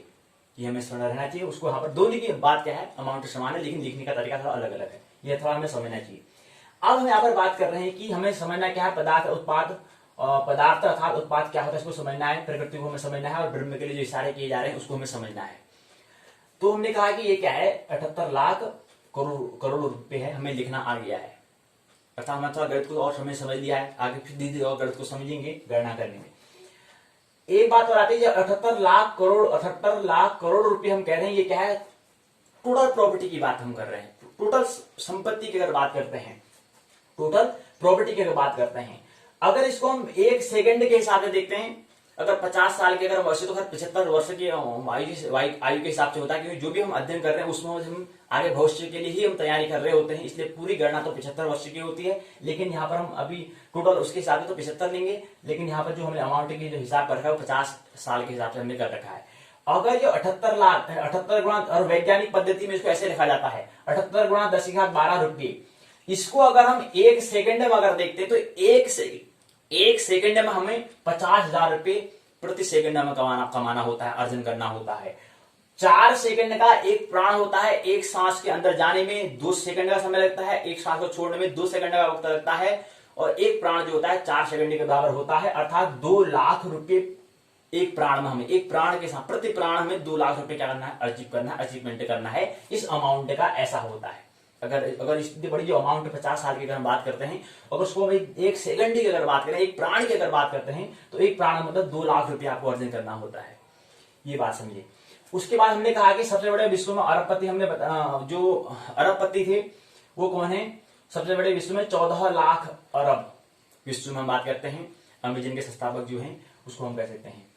उसके अमेजोन जो है, अमेजोन की जो संस्थापक है उनका संपत्ति है 14 लाख अरब रुपए की उनकी क्या है संपत्ति है, या 14, उससे कोई ज्यादा मतलब नहीं, हमें तो गणना से मतलब है। उसके बाद दूसरा है भारत के हमारे मुकेश अंबानी 6.5 के करीब पहुंचते हैं, हम इसको 7 मान लेते हैं। 7 लाख अरब रुपए ये भारत का और ये और विश्व का। लेकिन यहाँ पर ये हम तो इस संपत्ति की टोटल प्रॉपर्टी की संपत्ति की हम बात तो कर रहे हैं, लेकिन ये बात है, ये संपत्ति तो हम कह रहे हैं, लेकिन इससे संबंधित संपत्ति को अच्छे समझने के लिए हमें क्या करना होगा? इससे संबंधित एक जीडीपी होता है, जीडीपी को हम समझने का प्रयास करेंगे। दूसरा जीएसटी को हम समझने का प्रयास करेंगे। तीसरा एनआई को समझने का प्रयास करेंगे। चौथा पीपीआई को समझने का प्रयास करेंगे। यहां पर जो जीडीपी क्या होता है पहले ये समझे। जीडीपी को अंग्रेजी में कहा जाता है ग्रोस डोमेस्टिक प्रोडक्ट कहा जाता है, या इसको ग्रोस कह रहे हैं, हम इसको ग्रोथ भी हम कह सकते हैं। कि हमारे पास कोई प्रोडक्ट है, अभी अगर आपसे कोई कहें कि गणना करो, खोज करो कि अभी तक भारत में या विश्व में कितने प्रोडक्ट हैं, कितने उत्पाद हैं, मतलब प्रकृति के जो पदार्थ है, जो मैटर है, द्रव्य है, उसको हमने कितने उसके रूप में उसको शेप में दिया है, अर्थात जिसको हम प्रोडक्ट कहते हैं, उसको कितने शेपों में हमने दिया है, कितने उसको वस्तु में हमने प्रदान किए हैं, कितने उत्पाद हैं, कितने घरेलू हमारे पास उत्पाद हैं, उसके बारे में प्रकृति में है। जैसे मतलब हम कह रहे हैं कि पुस्तक है, ये कॉपी की बात करते हैं, तो कॉपी पहले क्या था, इसका जो पदार्थ था लकड़ी से क्या बनता है, कॉपी का निर्माण होता है। वृक्ष से क्या होता है, कॉपी का निर्माण होता है। या कैसे बनता है, पहले खोजो, प्रश्न करो कि यार कॉपी बनती कैसे होगी। सोच जो हम बात करें उससे संबंधित प्रश्न है, तो प्रश्न करें कि यार कॉपी बनती कैसे, मैं इसमें लिख तो रहा हूं लेकिन कैसे बनता होगा, ये कैसे आता होगा, ये पहले क्या होगा, इसके बारे में पहले समझना होता है। तो ये कॉपी भी क्या है, इसका मूल कहाँ है, पदार्थ जो है लकड़ी है, वृक्ष है, वहां से क्या बनती है, कॉपी का निर्माण होता है। औद्योगिक हम यहाँ पर बात कर रहे थे, हमें प्रौद्योगिकी वहां पर जहाँ उद्योग, जहाँ इंडस्ट्री होती है वहां पर इसका निर्माण किया जाता है, फिर कि वहां पर कारखाना में इसको बनाया जाता है, तब जाके यहाँ बाजार में मार्केट में आता है, ये बाजार में उपलब्ध होता है, तब जाके हम कॉपी कहते हैं, तुरंत ले आता है तो हमें मिल जाता है। लेकिन ऐसे ही नहीं आता है, इसके लिए बहुत कुछ क्या करते हैं, बहुत जगह से घूमते हुए, बहुत कुछ करते हुए, कि बहुत लोगों का श्रम करने से क्या होता है, उद्यमी भैरव है हम कह रहे हैं, तो उसके कुछ न कुछ कर्म करने के बाद उद्यम करने से क्या बनता है, ये हमारे पास बाजार में मार्केट में उपलब्ध होती है। ऐसे ही नहीं होती है। तो विद्यार्थी हैं, शोध करना चाह रहे हैं, शिक्षा में क्रांति लाना चाह रहे हैं, तो प्रश्न करना चाहिए आखिर ये पुस्तक कहाँ से, किताब की कॉपी कहाँ से आती होंगी, ये कॉपी कैसे बन जाती है, इसमें लिख तो रहे हैं, एक पेन कलम कैसे बनती होगी, कहाँ इसका निर्माण होता होगा, इसको हम समझने का प्रयास हमें करना है, प्रश्न हमें पूछना है। और जो व्यक्ति प्रश्न पूछ रहा है, जो व्यक्ति निरंतर चिंतन मन में लगा है, इसका मतलब क्या है, वो ग्रोथ कर रहा है, आगे विकास के बारे में, डेवलप के बारे में, शिक्षा में क्रांति के बारे में, अपने विकास के बारे में, अपने आप को विकसित करना चाह रहा है, अपने आप में निरंतर प्रकृति परिवर्तनशील है, अपने आप में परिवर्तन लाना चाह रहा है, अर्थात सीख रहा है, अर्थात लर्निंग कर रहा है, हम कह सकते हैं। तो यहाँ पर हम कह रहे थे कि जीडीपी की हम यहाँ पर बात कर रहे हैं। तो जीडीपी क्या होता है, जीडीपी को हिंदी में कहते हैं सकल घरेलू उत्पाद, जो हमारे घरेलू उत्पाद हैं। अब हमारे लिए घरेलू उत्पाद पेन, कॉपी, या हमारे लिए फिर अन्य जो हमारे हैं दंत मंजन, कोलगेट इत्यादि जो भी हमारे सामान है, वो सब क्या आते हैं, उत्पाद में आते हैं, उत्पाद बनाए गए हैं। तो इसलिए सकल घरेलू उत्पाद मतलब हम जीडीपी की हम बात करते हैं, तो भारत की जीडीपी जो है 200 लाख करोड़, 2 करोड़ रुपए की क्या है, भारत की जीडीपी है। अगर हम कहें इसको 2 है, इसको हम थोड़ा गणना में करने में थोड़ा गणना करना अच्छा लगता है, 2 ठीक नहीं लग रहा है, इसको हम 7 लाख करोड़ रुपए कह सकते हैं। मानसिक कल्पना कर लेते हैं कि क्या है, भारत की जीडीपी 700 लाख करोड़ है। कितनी है, 2 के करीब, 2 से ऊपर की है, 2 से 3 लाख करोड़, 200 लाख करोड़ या 300 लाख करोड़ के करीब यहाँ पर है। लेकिन इसको हम 700 लाख करोड़, यानी 7 करोड़ रुपए की हम यहाँ पर बात कर रहे हैं। ये क्या है, जीडीपी है। ये जीडीपी किसके हिसाब से कैसे आती है, जीडीपी सकल घरेलू उत्पाद, हमने कितना घरेलू को उत्पाद हमने किया है, कैसे हमने कितना हमने क्या कर रखा है, ग्रोथ हमने किया है, विकास कितना किया है, यहाँ से हमें पता चलता है, जीडीपी से पता चलता है। किसी देश का अगर हमें विकास की अगर हम बात करते हैं तो उसके जीडीपी का अनुमान लगा लेते हैं। और भी अन्य आयाम होते हैं, जैसे यहाँ पर गणना की जाती है कि उस देश में विकास हो रहा नहीं हो रहा है, एक जीडीपी एक माध्यम है जहां एक जीडीपी इसी माध्यम में आता है कि हिसाब लगाने गणना करने में आती है कि उस देश में क्या है, विकास हो रहा नहीं हो रहा है, उसका हम अनुमान लगाते हैं, उससे हम गणना करते हैं, जीडीपी से करते हैं। तो जीडीपी क्या है, 200 लाख करोड़ या 200 से 300 लाख करोड़ रुपए की क्या है भारत की जीडीपी है। इसको हम थोड़ा एडवांस में चलते हुए, थोड़ा कल्पना करते हुए 700 लाख करोड़ रुपए हम कहते हैं। ये 700 लाख करोड़ रुपए कैसे आती है, सकल घरेलू उत्पाद कैसे आता है? क्या कोई हम सरकार का तो सरकार कर लेती है क्या? नहीं, ये प्रत्येक व्यक्ति का श्रम से आता है। उद्यमी वह है, कहने का मतलब प्रत्येक व्यक्ति कुछ न कुछ श्रम करता है, कुछ न कुछ करता है, उसके माध्यम से यहाँ पर जीडीपी बनती है, सकल घरेलू उत्पाद बनता है। अर्थात हम कह रहे हैं कि यहाँ पर मुकेश अंबानी 7 लाख अरब, यहाँ तो इनकी संपत्ति इतनी ज्यादा है। अब जो क्या है, जो अरबपति खरबपति हैं, ये भी क्या करते हैं, यहाँ पर इसे समझने के लिए हमें यहाँ पर जीएसटी को समझना होगा। जीएसटी क्या होता है, और जीएसटी को हमने ध्यान दिया था कि जीएसटी जब लॉन्च हुई थी, कब लॉन्च हुई थी, रात 12 बजे सेंट्रल हॉल में राष्ट्रपति व पीएम ने किया था। कब किया था? 1 जुलाई 2017। एक कर एक टैक्स के बारे में वहां पर बात कर रहे थे कि एक कर होगा, पहले बहुत सारे हमें कर देने होते हैं, टैक्स देने होते थे, लेकिन अब हमें एक ही कर देना होता है, जिसको हमने जीएसटी कहा था। जीएसटी का मतलब क्या होता है? जीएसटी का मतलब होता है वस्तु एवं सेवा कर, गुड्स एवं सर्विस टैक्स। हम जीएसटी को, जीडीपी को, एनआई को और पीपीआई को समझने का प्रयास कर रहे हैं। तो जीएसटी क्या है? प्रधानमंत्री नरेंद्र मोदी ने कहा यह गुड एवं सिंपल टैक्स होगा। गुड एंड क्या होगा? सिंपल टैक्स है, सर्विस टैक्स बोल रहे हैं तो सिंपल बता रहे हैं, इसको टैक्स होगा। एक देश में एक टैक्स है, एक बाजार का सपना पूरा हुआ। रात 12 बजे ही पूरा देश 70 साल से चली आ रही टैक्स प्रणाली से मुक्त होकर जीएसटी युग में पहुंच गया। संसद का सेंट्रल हॉल एवं क्रांतिकारी बदलाव का गवाह बना। शुक्रवार आधी रात को लॉन्चिंग कार्यक्रम से गुलजार रहा। कार्यक्रम में राष्ट्रपति प्रणब मुखर्जी और प्रधानमंत्री नरेंद्र मोदी की भाषण के बाद बटन दबाकर जीएसटी युग का आगाज किया। संसद में शुक्रवार रात 12 बजे बटन दबाकर जीएसटी का आगाज करते हुए राष्ट्रपति प्रणब मुखर्जी और प्रधानमंत्री नरेंद्र मोदी। और यहाँ पर बताया था कि आधी रात को भाग्योदय कहा, गीता और जीएसटी। प्रधानमंत्री नरेंद्र मोदी ने कहा कि गीता में 18 अध्याय हैं। यह महज संयोग है कि जीएसटी काउंसिल की भी 18 बैठकों के बाद क्या हुआ, यह सपना साकार हुआ। यह बैठक शुक्रवार को हुई है। चाणक्य, तिलक और आइंस्टीन। पीएम ने कहा कि चाणक्य के अनुसार कोई चीज आपकी पहुंच से कितनी ही बाहर क्यों न हो, उसे हासिल करना कितना ही कठिन क्यों न हो, परिश्रम अर्थात उद्यमेनी सिद्धंति कार्याणि न मनोरथी नैषुप्तस्य सिंहस्य प्रवसन्ति मुखे मृगा। तो ऐसे ही परिश्रम और श्रम और तपस्या से हम प्राप्त कर लेते हैं। जीएसटी उसकी मिसाल है। आइंस्टीन का एक कथन है, उन्होंने कहा, जिसमें इस महान वैज्ञानिक ने कहा था कि दुनिया में सबसे कठिन इनकम टैक्स को समझना होगा। महान वैज्ञानिक क्या कहते थे? आइंस्टीन के एक कथन का भी उन्होंने हवाला दिया, जिसमें इस महान वैज्ञानिक ने कहा था कि दुनिया में सबसे कठिन इनकम टैक्स को समझना है। हम टैक्स क्यों देते हैं? हम जहां पर है वहां से हमें प्रारंभ करना होगा, तब जाके प्रॉपर्टी वाले जो हम बात कर रहे हैं समझ में आएगी। हम टैक्स देते हैं, पहले ये स्मरण होना चाहिए। हम कोई भी वस्तु लेते हैं, क्या उसमें हम टैक्स देते हैं या नहीं देते हैं? पहले ये प्रश्न करें। हम तो 10 रुपए, हम कहते हैं हाँ 10 रुपये होता होगा। किसी आपने देखा होगा कोई भी प्रोडक्ट होता है, वहां पर लिखा जाता है एमआरपी, मैक्सिमम रिटेलिंग प्राइस, अधिकतम खुदरा मूल्य उसको हिंदी में कहते हैं। तो अधिकतम जो खुदरा मूल्य लिखा है, अगर हम मैगी 10 रुपए की लाते हैं या 10 का बिस्किट लाते हैं, तो उसका अधिकतम अंतिम ग्राहक तक उसको हम कितने रुपए में बेचना है, अधिकतम खुदरा मूल्य क्या रहेगा, एमआरपी क्या रहेगी, मैक्सिमम रिटेल प्राइस, मतलब होता है उसको फुटकर में जो बेचेंगे उसकी कीमत क्या होगी, 10 रुपये होगी।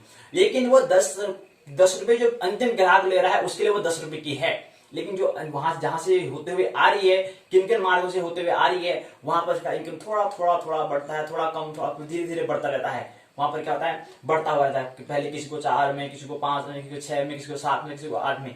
ये जो 10 रुपए का जो बिस्किट है या 10 रुपए की जो मैगी है या 10 रुपए का कोई भी पदार्थ है या जितने भी पदार्थ जिसकी जितनी एमआरपी है, मैक्सिमम रिटेल प्राइस, अधिकतम खुदरा मूल्य है, उसकी कीमत, उसको बनाने में कितना, अब 10 रुपए का कोई बिस्किट है, इसको बनाने में कितना लगा होगा, औद्योगिक में, इंडस्ट्री में कितना उसको व्यय होगा। तो ज्यादा से ज्यादा 1 या 2 रुपए का उसको क्या होता है, उसको बनाने में उसका रुपये लगते हैं 2 रुपये, और वो अंतिम 2 रुपये वाला माल अंतिम में जाता है 10 रुपये में।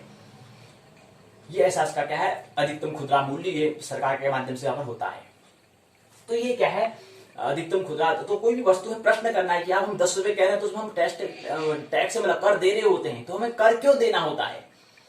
तो ऐसे यहाँ पर कहते हैं कि जो अरबपति खरबपति है इनकी इतनी बड़ी संपत्ति है, आप इनके कह रहे हैं कि अंबानी या कोई भी है इनकी लाख अरब है, और भारत की जीडीपी क्या है लाख करोड़ों में है, और उनकी संपत्ति अरब में है।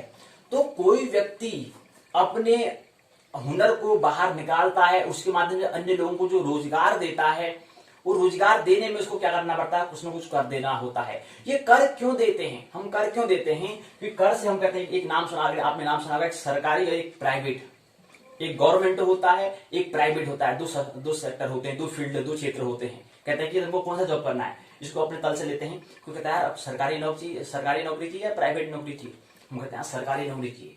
वो सरकारी जो हम कह रहे हैं वो सरकार में जो सरकारी नौकरी है उसको पैसे कहां से आएगा, वो उसी इनकम टैक्स जो हम कर दे रहे हैं वहीं से सभी प्रत्येक व्यक्ति जो है कोई न कुछ काम करेगा, उसको कुछ न कुछ जो सरकार के द्वारा जो प्रतिशत जो होगा उतने प्रतिशत हिसाब से उसमें क्या करना होगा, कर देना उसको होगा।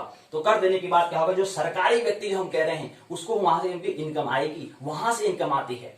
तो यहाँ पर अगर अरबपतियों की बात, अगर 7 लाख अगर 7 लाख अरब उनकी अगर उसकी संपत्ति है, तो इसमें कम से कम इनने 2-3 कुछ न कुछ लाख कुछ न कुछ उन्हें क्या है कर दिया हुआ। कितना कर दिया है, मानने की कल्पना कर लें कि इनने 1 लाख अरब क्या है, इनकी संपत्ति टोटल क्या थी 10 लाख अरब थी। 10 लाख अरब में उन्होंने 3 लाख अरब क्या कर दिया, भुगतान कर दिया, और शेष 7 लाख अरब रुपए बचते हैं। तो ये 3 लाख अरब जो सरकार को जो कर उन्होंने दिया है, ये कर जो होता है प्रत्येक व्यक्ति के लिए, कहीं पर हम विकास, कहीं पर रोड का निर्माण, कहीं पर लाइटों को जो लगती है, ये सब यहीं पर हमें करना होता है। ये सरकार पर निर्भर करता है कि वो जो कर दिया जा रहा है उसका कितना प्रतिशत हमारे जीवन के लिए, व्यक्ति के लिए, समाज के लिए वो उपयोग में लाती है, वो सरकार के ऊपर निर्भर करता है। लेकिन कहने का मतलब है जीडीपी भी यहीं से आती है, यहीं से देखा जाता है जीडीपी का भी, सकल घरेलू उत्पाद हम कितना कमा रहे हैं ये भी यहाँ से देखते हैं। और उसके बाद अगला आता है कि हम जीएसटी, हम बाद में बता दिया था कि जीएसटी क्या कहते हैं, गुड्स एवं सर्विस टैक्स।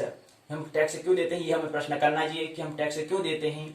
टैक्स हमें इसलिए देना होता है कि हम क्या है सामाजिक हम प्राणी हैं, तो समाज के हम टैक्स जब देंगे तो समाज के माध्यम से कुछ, जैसे हमारे कहीं काम में जाते हैं तो रास्ते में कहीं हमें अंधकार होता है, रात्रि का समय हमारा जो कहीं ड्यूटी करने जाते हैं तो रास्ते में कई बार हमें अंधकार से होते हुए जाना पड़ता है।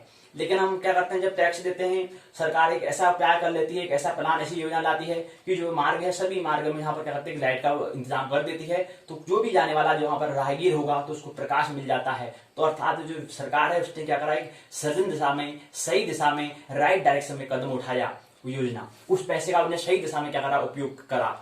तो यहाँ पर जीडीपी का मतलब ये होता है कि जीडीपी जो हम कह रहे हैं, जीडीपी का हो गया यहाँ पर रुपए, तो भारत की कम जीडीपी है लेकिन यहाँ पर कमाने वाले ज्यादा हैं, तो वो कमाने वाले ज्यादा होंगे क्योंकि उनके जो आ रहा है देश भी यहाँ से राष्ट्रीय आय आती है, राष्ट्रीय नेशनल इनकम भी होता है कि देश कितना रुपए कमाता है।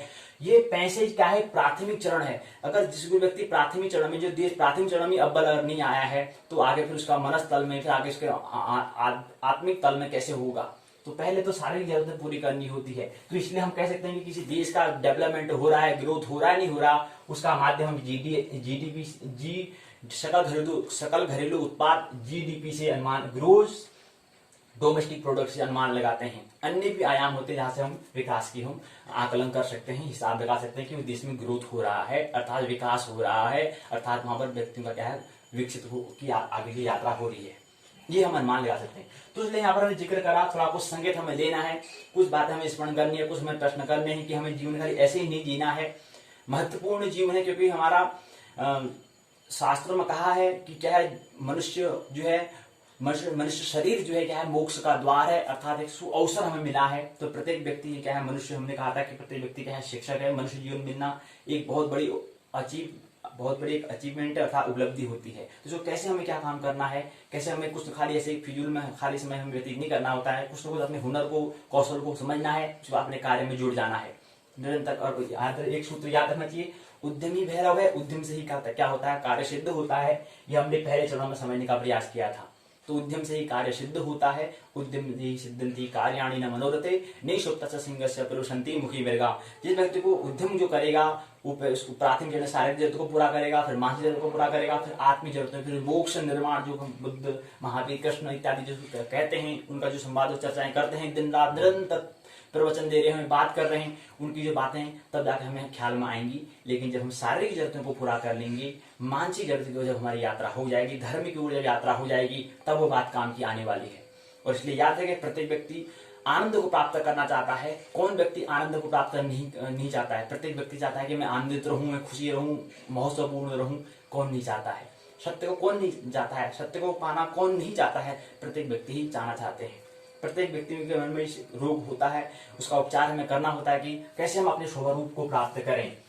तो ये हमने बताया कि क्या है जीडीपी को, थोड़ा बात हमने समझ ली है, ज्यादा विस्तार से नहीं समझी। तो आगे समझें कि हमने कहा था कि हमने 78 गुणा 10 की घात 12 रुपए जो है, ये क्या है, एक हमने अमाउंट ली है, एक राशि हमने ली है। और ये संपत्ति को हमें कैसे बांटना है, या कोई भी संपत्ति हो, चाहे वो लाख में हो, चाहे करोड़ों में हो, चाहे अरब में हो या हजार में हो, उसको हमें कैसे इसको विभाजन करना है, कैसे हमें अपने गृह आश्रम में जब हम प्रवेश कर जाते हैं वहां पर हमें कैसे मैनेजमेंट, कैसे प्रबंधन हमें करना है, कैसे हम मैनेजर बनना है। तो इसलिए हमें यहाँ पर बताया था कि जो भी हमें उदाहरण के लिए यहाँ पर हमने 78 लाख करोड़ रुपए हमें जिक्र करा था। हो सकता है कि अपने आप से आप जितनी भी आप इनकम करते हैं उसका हिसाब आप कर सकते हैं। तो जो भी इनकम आपकी है उसको आप पहले जो है 20% अपने स्वयं में लगाएं। उसके बाद दूसरा है 20% अपने, अगर पुरुष जो है, अगर स्त्री कमाने वाली नहीं है, अगर वो गृहिणी काम, घर के काम करती है, तो पुरुष ने क्या करना है, 20% क्या करना है अपनी अर्धांगिनी को देना है। उसके बाद 20% क्या है, नई पीढ़ी के लिए क्या करना है, रुपयों का उपयोग करना है। और उसके बाद 14% जो है वो प्रौढ़ पीढ़ी के लिए क्या करना है, उसको देना है, वहां पर भुगतान करना है। 1% भोग के लिए, 1% महोत्सव के लिए, और 25% आपातकालीन स्थिति को, कोई भी आपातकालीन स्थिति आती है, सिचुएशन आती है, वहां पर उसको स्थिति को सुधारने के लिए 25% क्या है आपातकाल के लिए हमें रखना चाहिए। तो इस प्रकार से 100% क्या बनता है, 100% बन जाता है। अगर समझें कि अगर हम इसको 20 रुपए क्या करने स्वयं के लिए, अगर 100 रुपए हमारे पास हैं तो 100 रुपए में हमें 20 रुपए स्वयं के लिए, 20 रुपए अपने पत्नी अर्धांगिनी जो है उनके लिए रखना है, और तीसरा जो है 20 रुपए हमें नई पीढ़ी के लिए, 14 रुपए प्रौढ़ पीढ़ी के लिए, पांचवा 1 रुपया हमें भूख के लिए, आप जो हमें अपना जो शौक है उसको पूरा करने के लिए, और छठा जो है 25 रुपया हमें क्या करना है आपातकालीन स्थिति के लिए, और 1 रुपया हमें क्या करना है कुछ महोत्सव, कुछ आनंद महोत्सव, कुछ दान के लिए उसको हम कह सकते हैं, वो हमें करना है। तो इस तरह से अपनी एक योजना हम कर सकते हैं। तो कैसे हमें गृह आश्रम में हम प्रवेश करते हैं, वहां पर हमें कैसे रुपयों का मैनेजमेंट करना होता है, प्रबंधन करना होता है, ये महत्वपूर्ण है। हमने ब्रह्मचर्य आश्रम तो वहां तो हमने बस ठीक था, आनंद को प्राप्त कर रहे थे। लेकिन यहाँ पर हम क्या है, आप एक नहीं है, यहाँ पर परिवार सदस्यों मेंबर के रूप में यहाँ पर हैं, अन्य व्यक्ति भी हैं। तो कैसे हमें पैसों का मैनेजमेंट करना है उसका स्मरण यहाँ पर हमें करना है। तो पहले हमें योजना बना लेनी है, प्लानिंग बना लेनी है कि यहाँ पर इस दिशा में ये वे होगा, इस दिशा में ये वे होगा। कभी आपने गौर किया होगा, सरकार कहती है कि अगर इतने लोगों को अगर रोजगार देना होगा तो हमें इतना कारोबार में बढ़ जाएगा। तो सरकार भी वही मैनेजमेंट कर रही है, वो सरकार तो सरकार करेगी, लेकिन ऐसी तो हमारी सरकार, घर की भी एक सरकार है, एक परिवार को कैसे सुधारना है, परिवार में कैसे मैनेजमेंट करना है, उसके वहां को जो मुखिया जो है, चाहे पति या पत्नी जो भी है, उसको कैसे मैनेजमेंट करना है, उसको उस सरकार के माध्यम से जो खबर हम सूचना पढ़ते हैं वहां से हमें सिग्नल लेना है, और अपने परिवार को पहले क्या करना है, सुधारना है, और कैसे मैनेजमेंट करना है, किस दिशा में रुपये का व्यय करना है, उसको हमें सुधारना है। कम रुपये में भी हम अच्छा क्या करते हैं, मैनेजमेंट कर सकते हैं। ये अपनी कैसी व्यवस्था है उसके हिसाब से करें। तो हमने बताया कि 7 चरणों में हमने बताया था कि कोई भी अगर कारोबार जो हमारा, कोई भी हमारा जो इनकम आय होता है उसको हम 7 भागों में कैसे विभाजित करना है। पहले में स्वयं के लिए 20%, दूसरे में अर्धांगिनी अर्थात पत्नी, और तीसरे में नई पीढ़ी के लिए 14, चौथे में प्रौढ़ पीढ़ी के लिए, 5वें में भोग के लिए, 25 में आपातकालीन के लिए, छठे में आपातकालीन, 7वें में महोत्सव के लिए। तो 20%, 20%, 20%, 14%, 1%, 25% और 1%। स्वयं के लिए अनुगामी पथ, जो अनुगामी है, गृहस्थ में हम गृहस्थ की यहाँ पर जिक्र कर रहे हैं, जो गृहस्थ आश्रम में प्रवेश कर चुका है उसके लिए यहाँ पर जिक्र कर रहे हैं। तो अर्धांगिनी दे 20% और 20% नई पीढ़ी के लिए। यहाँ पर देखो कि पहले हम 20% कह रहे हैं, तो यहाँ पर 20% स्वयं और अर्धांगिनी दोनों का योग से 40% बन जाता है। 40% में क्या करना है, 25% में वर्तमान को सुधारना है, 60% में श्रीमान और 60% में श्रीमती को क्या है व्यवस्थित करना है, और 1% में महोत्सव कार्यक्रम भी करना है। जैसे अगर कोई भी हमें उपलब्धि प्राप्त होती है तो वहां पर महोत्सव कार्यक्रम का भी आयोजन हमें करना चाहिए। कुछ नहीं, अगर हमें कुछ उपलब्धि हो रही है तो तत्क्षण हमें आभार और तत्क्षण परमात्मा का आभार प्रकट करना है, तो कुछ एक महोत्सव कार्यक्रम करना है। तो वहां पर हमने यहाँ बात की है कि 1% महोत्सव के लिए भी क्या करना चाहिए कि हमें परमात्मा की कृपा से परमात्मा का आभार प्रकट करने के लिए महोत्सव कार्यक्रम भी करना चाहिए 1% में। तो 20 और 20 के 40 से यहाँ 25% में वर्तमान सुधारना है, 7 में श्रीमान, 7 में श्रीमती और 1 में महोत्सव कार्यक्रम नई पीढ़ी के लिए है। अब नई पीढ़ी जो है इसमें हम कह सकते हैं कि 2 बच्चे अगर होते हैं तो 10-10% उनके लिए क्या करना है, रुपयों का क्या करना है विभाजन कर देना है, पहले ही उसका क्या कर देना है विभाजन कर देना है। प्रौढ़ पीढ़ी के लिए 7-7, अगर माता पिता है तो 7-7% क्या कर देना है विभाजन कर देना है। बाकी हमारे 1% और 25% हमारे आपातकालीन के लिए, और हमारे कुछ तो हमारे शौक के हमारे कुछ महत्वपूर्ण कार्य हैं 1% उसमें निपटाना है, और 25% जो हमारा आय है उसको हमें क्या करना है, उसके लिए हमें मैनेजमेंट आपातकालीन कोई भी स्थिति आती है तो वहां पर सुधारने के लिए हमें करना है। तो कुल संपत्ति को हमने 7 भागों में यहाँ पर बांटा था। एक आता है कि टारगेट मतलब कोई कंपनियां होती हैं वहां पर टारगेट क्यों करती है, लक्ष्य क्यों बनाती है, वो टारगेट क्यों देती है। एक सरकारी वाला व्यक्ति है वो टारगेट बनाता है, लेकिन एक जो प्राइवेट कंपनी जो है वहां पर कोई व्यक्ति काम कर रहा है तो उसको टारगेट दिया जाता है, कंपनी टारगेट कहती है। वहां पर जो संस्थापक वो कहेगा कि आपको टारगेट दिया जा रहा है, आपको इतने महीने में, इस हफ्ते में इतना आपको करना है, इस हफ्ते में आपको ये करना है, महीने में इतना आपको क्या करना है आपको। तो ये टारगेट क्यों दिया जाता है, टारगेट मतलब क्योंकि जो कंपनियां होती है वहां पर एक मुश्त मतलब पैकेज के माध्यम से अपना क्या करती है, उस पैसे का क्या करती है व्यय करती है, एक मुश्त बहुत ज्यादा पैसे खर्च करती है। तो इसलिए एक मुश्त एक इकट्ठा ही इतने पैसे व्यय करना है तो उसके लिए पहले प्लानिंग उन्हें करनी पड़ती है। और लेकिन जो सरकारी जो नौकरी कर रहे होते हैं वो कुछ प्लानिंग नहीं, उनका कोई टारगेट नहीं होता, बस काम करो ठीक है, रोजी रोटी मिल जाए ठीक है, अपना व्यवस्थित कर लो। थोड़ा यहाँ पर प्राइवेट वाला जो है वहां से हमें सीख भी लेनी चाहिए। विज्ञान का सृजन प्राइवेट में ज्यादा होता है, सरकारी वालों को तो कुछ नहीं होता, अपना काम कर रहे हैं ठीक है भाई, पैसे हमें मिल जाएंगे, महीने में आ जाए, क्या दिक्कत है भाई, पैसे तो आ ही जाएंगे, 50,000 है तो आए तो जाएंगे, क्या दिक्कत है। लेकिन उनका जो प्राइवेट वाला होगा उसको थोड़ा वहां पर उसके पीछे तनाव था, उसके पीछे क्या होगा, ज्यादा श्रम करना होगा, उसको ज्यादा कुछ सोचना पड़ेगा, यार मेरे को ऊपर टारगेट दिया, अगर नहीं करूंगा तो फिर ऐसा हो जाएगा। तो ये टारगेट दिया जाता है, मतलब टारगेट मतलब होता है कि बाद में कंपनी को क्या करना है, उसको ज्यादा इनकम करना है। और जो कंपनी जो है, जो संगठन जो हम कह रहे हैं, जो संस्था है, एजेंसी एक साथ और बहुत ज्यादा पैसे क्या करती है लगाती है, उसके लिए प्लानिंग करनी होती है। मतलब कहने का मतलब है प्राइवेट क्षेत्र में टारगेट लिया जाता है, सरकारी क्षेत्र में जो होता है विशेष टारगेट नहीं होता है।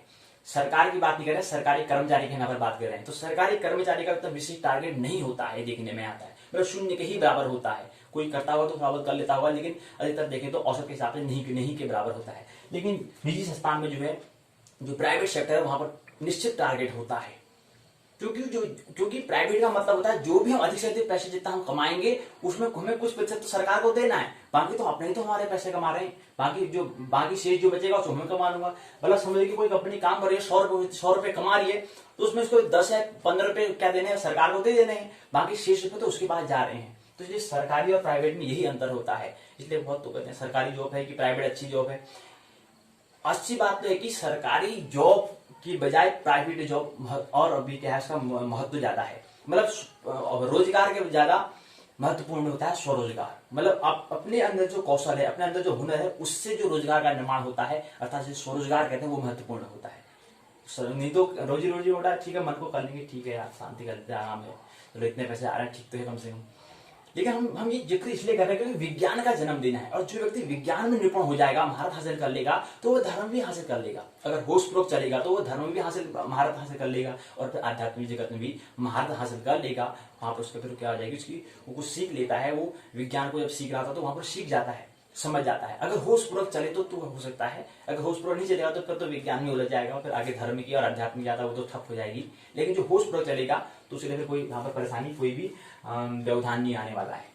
और एक जिक्र हमने कहा था कि ये तीसरा चरण हो चुका है, चौथा चरण है कि 1 किलोमीटर अगर हम साइकिल से यात्रा करते हैं तो हमारी गति के हिसाब से यहाँ पर थोड़ा हम चाल बराबर दूरी बट्टा समय, क्योंकि हम ज्योतिष की बात कर रहे हैं तो उनका गणना करनी है, तो यहाँ पर हम चाल के साथ हम बात कर रहे हैं, गति की हम यहाँ पर बात कर रहे हैं। तो गति के लिए एक फॉर्मूला हम दूरी हमें जो कोई गति हो रही है उस गति की संबंधित यहाँ पर हम दूरी की हम बात कर रहे हैं कि किस गति से किस चाल से हम चलते हैं, कितने समय में कितने किलोमीटर हम चल पाते हैं। तो यहाँ पर हम अगर साइकिल से अगर हम बात करते हैं वर्तमान, अगर जो हमारा आमतौर पर जो हमारा दैनिक क्रिया में जो साइकिल की हमारी गति है वो क्या है, 1 किलोमीटर 5 मिनट में, 5 मिनट में 1 किलोमीटर, और 3 किलोमीटर में 15 मिनट में 3 किलोमीटर की यात्रा, 3 से 4 किलोमीटर की यात्रा 15 मिनट में हो जाती है। तो यहाँ से क्या है कि अपनी आगे हमें ग्रोथ भी करना है, मानसिक तौर पर हमें गति करना है, तो फिर हमें मानसिक तौर पर हमें गति करनी होगी, हमें चिंतन करना पड़ेगा, निरंतर दिन रात एक हमें करना पड़ेगा।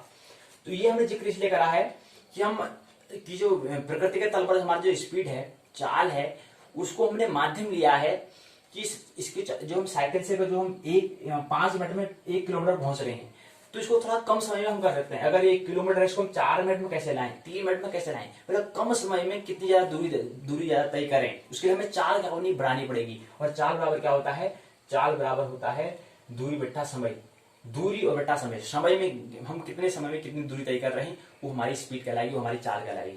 तो इसलिए हमें चाल क्या है, अपनी चाल को थोड़ा स्पीड हमारी जो है, जो हमारे बेचैनी है उस बेचैनी को गति देनी है, तेज गति देनी है उसमें, ताकि फिर हम निर्विचार, ताकि फिर जो अशांत है अशांत से शांति को हम प्राप्त करें। इसलिए तो ये चौथा चरण है, ये भी पूर्ण होता है। आइए आज की हम पाठशाला के भाग 2 में पाठ्यक्रम पर आइए प्रवेश करें। उसमें आता है जन्म, हम समझ रहे थे JY 102 को हम समझने का प्रयास कर रहे थे, वह है जन्म कुंडली निर्माण। स्वजन्म कुंडली से परिचय को समझेंगे, अभी सत्र कार्य संबंधी कुछ प्रश्न है उसको समझने का प्रयास करेंगे, कुछ संकेत होंगे उसको लेंगे। उसके बाद यहाँ पर एक सूत्र दिया गया है, यहाँ पर हमने स्वजन्म कुंडली यहाँ पर दिया गया है, इसको हमने समझने का प्रयास पिछले पाठशाला में कर रखा है कि यहाँ पर क्या है, हमारे जन्मांक चक्र दिया है, शुक्र यहाँ पर है 5वें में, तो छठे 5वीं राशि क्या है, लग्न में है, छठी है, तो 7वीं, फिर 8वीं, फिर 9वीं, फिर 10वीं, फिर 11वीं, फिर 12वीं, फिर 1, फिर 2, फिर 3, फिर 4, ये क्या है, जन्मांक चक्र दिया है। अब इसको समझने का प्रयास करेंगे। उसके बाद सत्र कार्य समझने का प्रयास करेंगे। यहाँ पर 2 बातें और दी हैं, इसको समझ लेते हैं। आइए, पहली बात, स्त्री सिर्फ स्त्री है जब तक कि मां न बन जाए, सृष्टा बने बिना सौंदर्य कहां, किसी को जन्म दिए बिना अहुभाग्य कहां। तो हमने पिछली पाठशाला में कहा था कि बहुत आश्चर्य की बात है, विडंबना की बात है कि स्त्रियों के माध्यम से ज्यादा सृजन नहीं हुआ है, चाहे वो फिर विज्ञान के क्षेत्र में देखें वहां पर उसका योगदान नहीं रहा, और चाहे हम उसको मनुष्य की यात्रा शास्त्रों में देखें तो वहां पर भी स्त्रियों का योगदान नहीं रहा है। विज्ञान का कैसे जन्म रहे, कैसे विज्ञान को जन्म स्त्री के द्वारा दिया जाए, ये हम समझने का प्रयास कर रहे हैं। इसलिए सूत्र हमने यहाँ पर लिया कि स्त्री सिर्फ स्त्री है जब तक कि मां न बन जाए, स्त्री तब तक स्त्री ही है जब तक कि मां न बन जाए। एक महत्वपूर्ण, एक उनके अंदर जो सौंदर्य का ब्यूटी जो हम बात करते हैं, वो सौंदर्य तभी निकलता है जब वो मां बनती है। सृष्टा बने बिना सौंदर्य कहाँ आते हैं, नहीं तो इतने कितना ही मेकअप कर लें, कितना ही तैयारी कर लें, कितना ही सज धज दें, उससे कुछ हासिल नहीं होने वाला है। महत्वपूर्ण होता है सृष्टा बनना, स्त्री का सृष्टा बनना। अभी हम यहाँ पर धर्म की बात करें, यहाँ पर इसकी बात कर रहे हैं, तो एक विज्ञान की भी हम बात कर रहे हैं, क्योंकि विज्ञान का भी नोबेल सबसे बड़ा विश्व में पुरस्कार नोबेल होता है, तो वहां पर भी विज्ञान का ज्यादा योगदान नहीं रहा है, तो स्त्री का योगदान कैसे रहे इस पर हम बात कर रहे हैं। और यहाँ पर सौंदर्य, और किसी को जन्म दिए बिना अभाग्य भी कहाँ हो सकता है। अब ये तो हमने स्त्री मतलब यहाँ पर धर्म की यहाँ पर बात कर रहे हैं, तो ऐसे हमें विज्ञान के तरफ सोचना विचार तो अगर हम कर रहे हैं तो कर रहे हैं, उससे काम ज्यादा हल होने वाला नहीं है। हमें कैसे हम प्रेम को, कैसे हम ध्यान को प्राप्त हों, इस पर यहाँ पर बात कर रहे हैं। तो जैसे हम प्रेम का, वहां से फिर काव्य का जन्म होता है, विचार का जन्म हमारा निरंतर हो रहा है, गपशप कर रहे हैं, विचार कर रहे हो तो हम कर रहे हैं, लेकिन कैसे काव्य का, कैसे संगीत का, कैसे कविता का जन्म हो, उसका यहाँ पर बात कर रहे हैं। तो इसलिए क्या है कि जो धर्म का क्या होता है, इसको हम कह सकते हैं, तो धर्म के लिए हमें सृष्टा बनना पड़ता है, हमें काव्य जगत में, हृदय भाव के जगत में प्रवेश करना पड़ता है, तब जाके हमारा सौंदर्य होता है।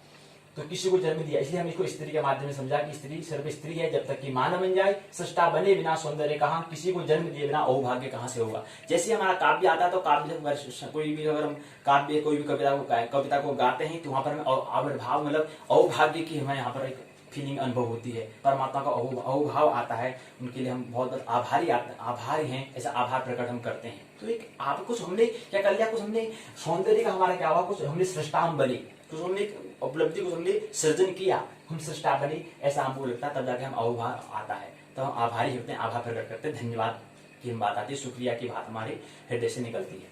एक सूत्र और है, एक तथ्य और है, वास्तविक शिक्षा वह होगी जो आपके अंदर जो छिपा है उसे बाहर लाने में साधन का कार्य करेगी, अर्थात स्मरण का कार्य करेगी, अर्थात स्वाध्याय हम करेंगे, स्वाध्याय का जो कार्य करेगी। अस्तित्व ने आपके अंदर जो खजाना रखा है उसे खोजने, शोधने, बोधने, शोध में खोज, शोध और बोध हमने बात कहा था। खोजना मतलब होता है माया था, भ्रम था, मोह को हमने संकेत कहा था। कल की बैठक में शोध का मतलब होता है प्रकृति तथा प्रेम के माध्यम से, ध्यान के माध्यम के तल पर हमने बात की थी। और बोध मतलब होता है भक्ति के तल पर हमने बात की थी।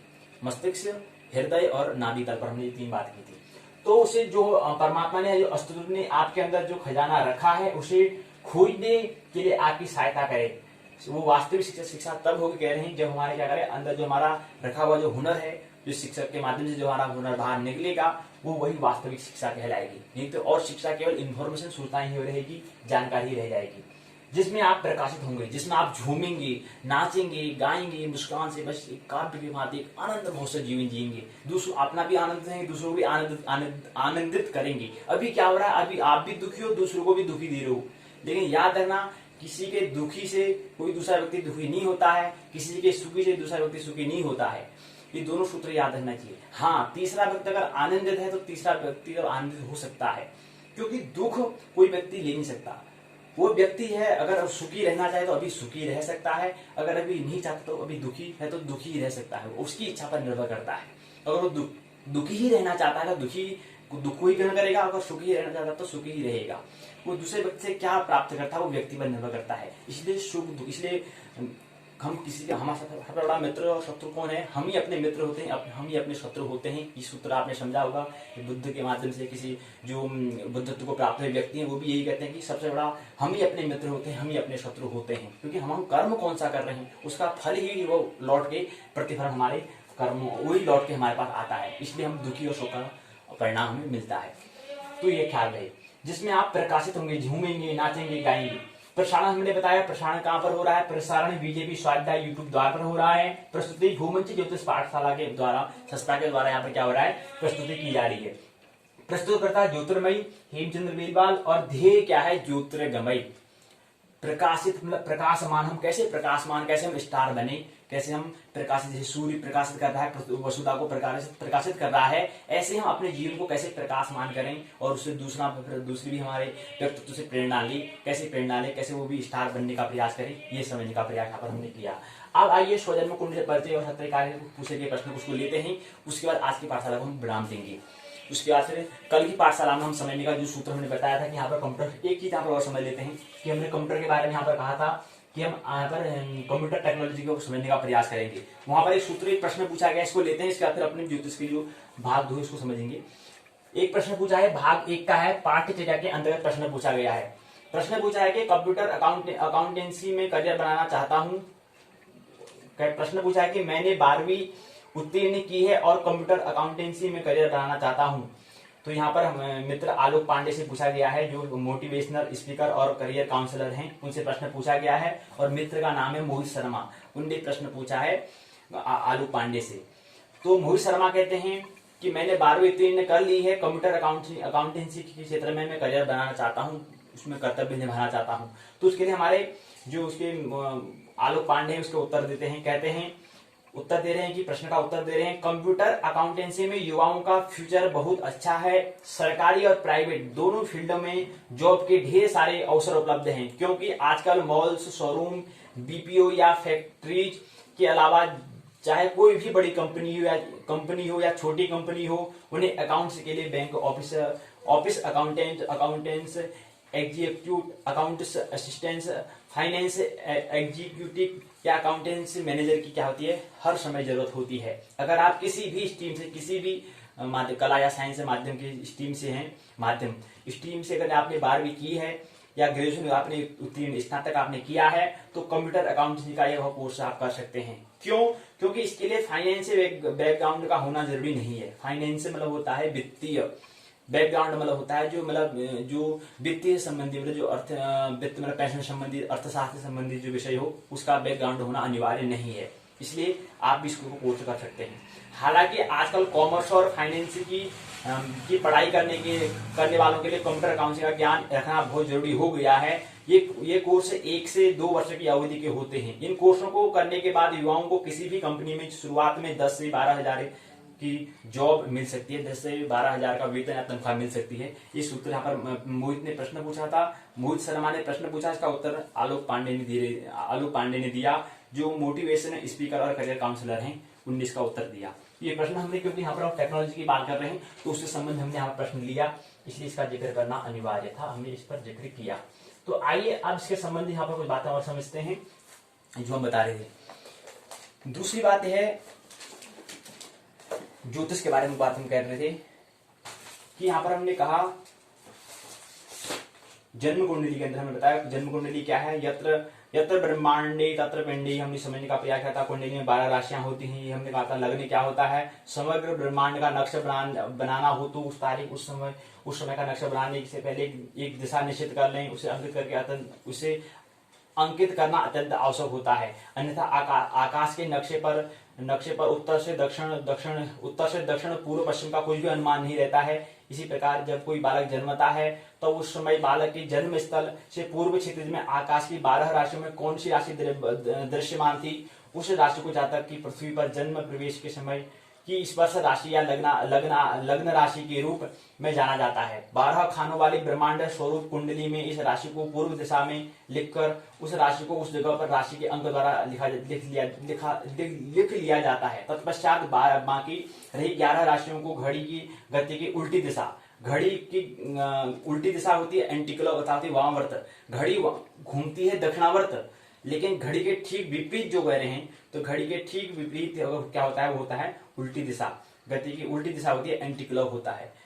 क्लॉक वाइज हम क्लॉक वाइज मतलब घड़ी के हिसाब से, क्लॉक मैंने घड़ी होता है तो इसी हिसाब से क्लॉक वाइज हम कर रहे हैं। तो घड़ी जो हमने कल प्रश्न भी पूछा गया था कि गति कौन सी होती है, पिछली पाठशाला में प्रश्न पूछा गया था कि घड़ी कौन सी गति करती है, तो दक्षिणावर्त गति करती है, इसलिए इसको हम क्लॉक वाइज कहते हैं। और वामावर्त करके उल्टी करके उसको एंटी क्लॉक वाइज हम इसको कहेंगे। तो उल्टी दिशा में क्या करना है, इसको एंटी क्लॉक वाइज रखा जाता है। इस प्रकार आकाश का नक्शा तैयार कर लिया जाता है, जिसमें पूर्व दिशा अर्थात जातक के लग्न की राशि हम समझ जाती है। तो लग्न किसे कहते हैं, लग्न किसे कहते हैं, यहाँ पर जो बात करें ये पहला लग्न शुक्र, ये जो जन्मांक चक्र ये जन्म कुंडली है, यहाँ पर लग्न जो है शुक्र, लग्न में कौन सा है, जो पहला जो भाव है उसको हम लग्न कहते हैं। और इसमें कौन सा ग्रह बैठा है, शुक्र ग्रह बैठा है। और कौन सी राशि है, 5वीं राशि सिंह राशि है, उसके स्वामी सूर्य हैं। तो ऐसे लग्न किसे कहते हैं ये समझने का प्रयास। कुंडली में 12 राशियां होती हैं, सूर्य की 12 संक्रांतियां होती है, ये हमने समझने का प्रयास किया। प्रथम भाव को हम कहते हैं लग्न स्थान, प्रथम राशि पूर्व दिशा, द्वितीय भाव द्वितीय राशि पूर्व उत्तर दिशा, ये दिशा के बारे में बता रखा है। रेखांतर क्या है ये समझने का प्रयास, मानव समय क्या है और स्थानीय समय क्या है ये हमने समझने का प्रयास। अक्षांश रेखांश क्या होते हैं ये हमने समझने का प्रयास पिछली पाठशाला में हमने किया था।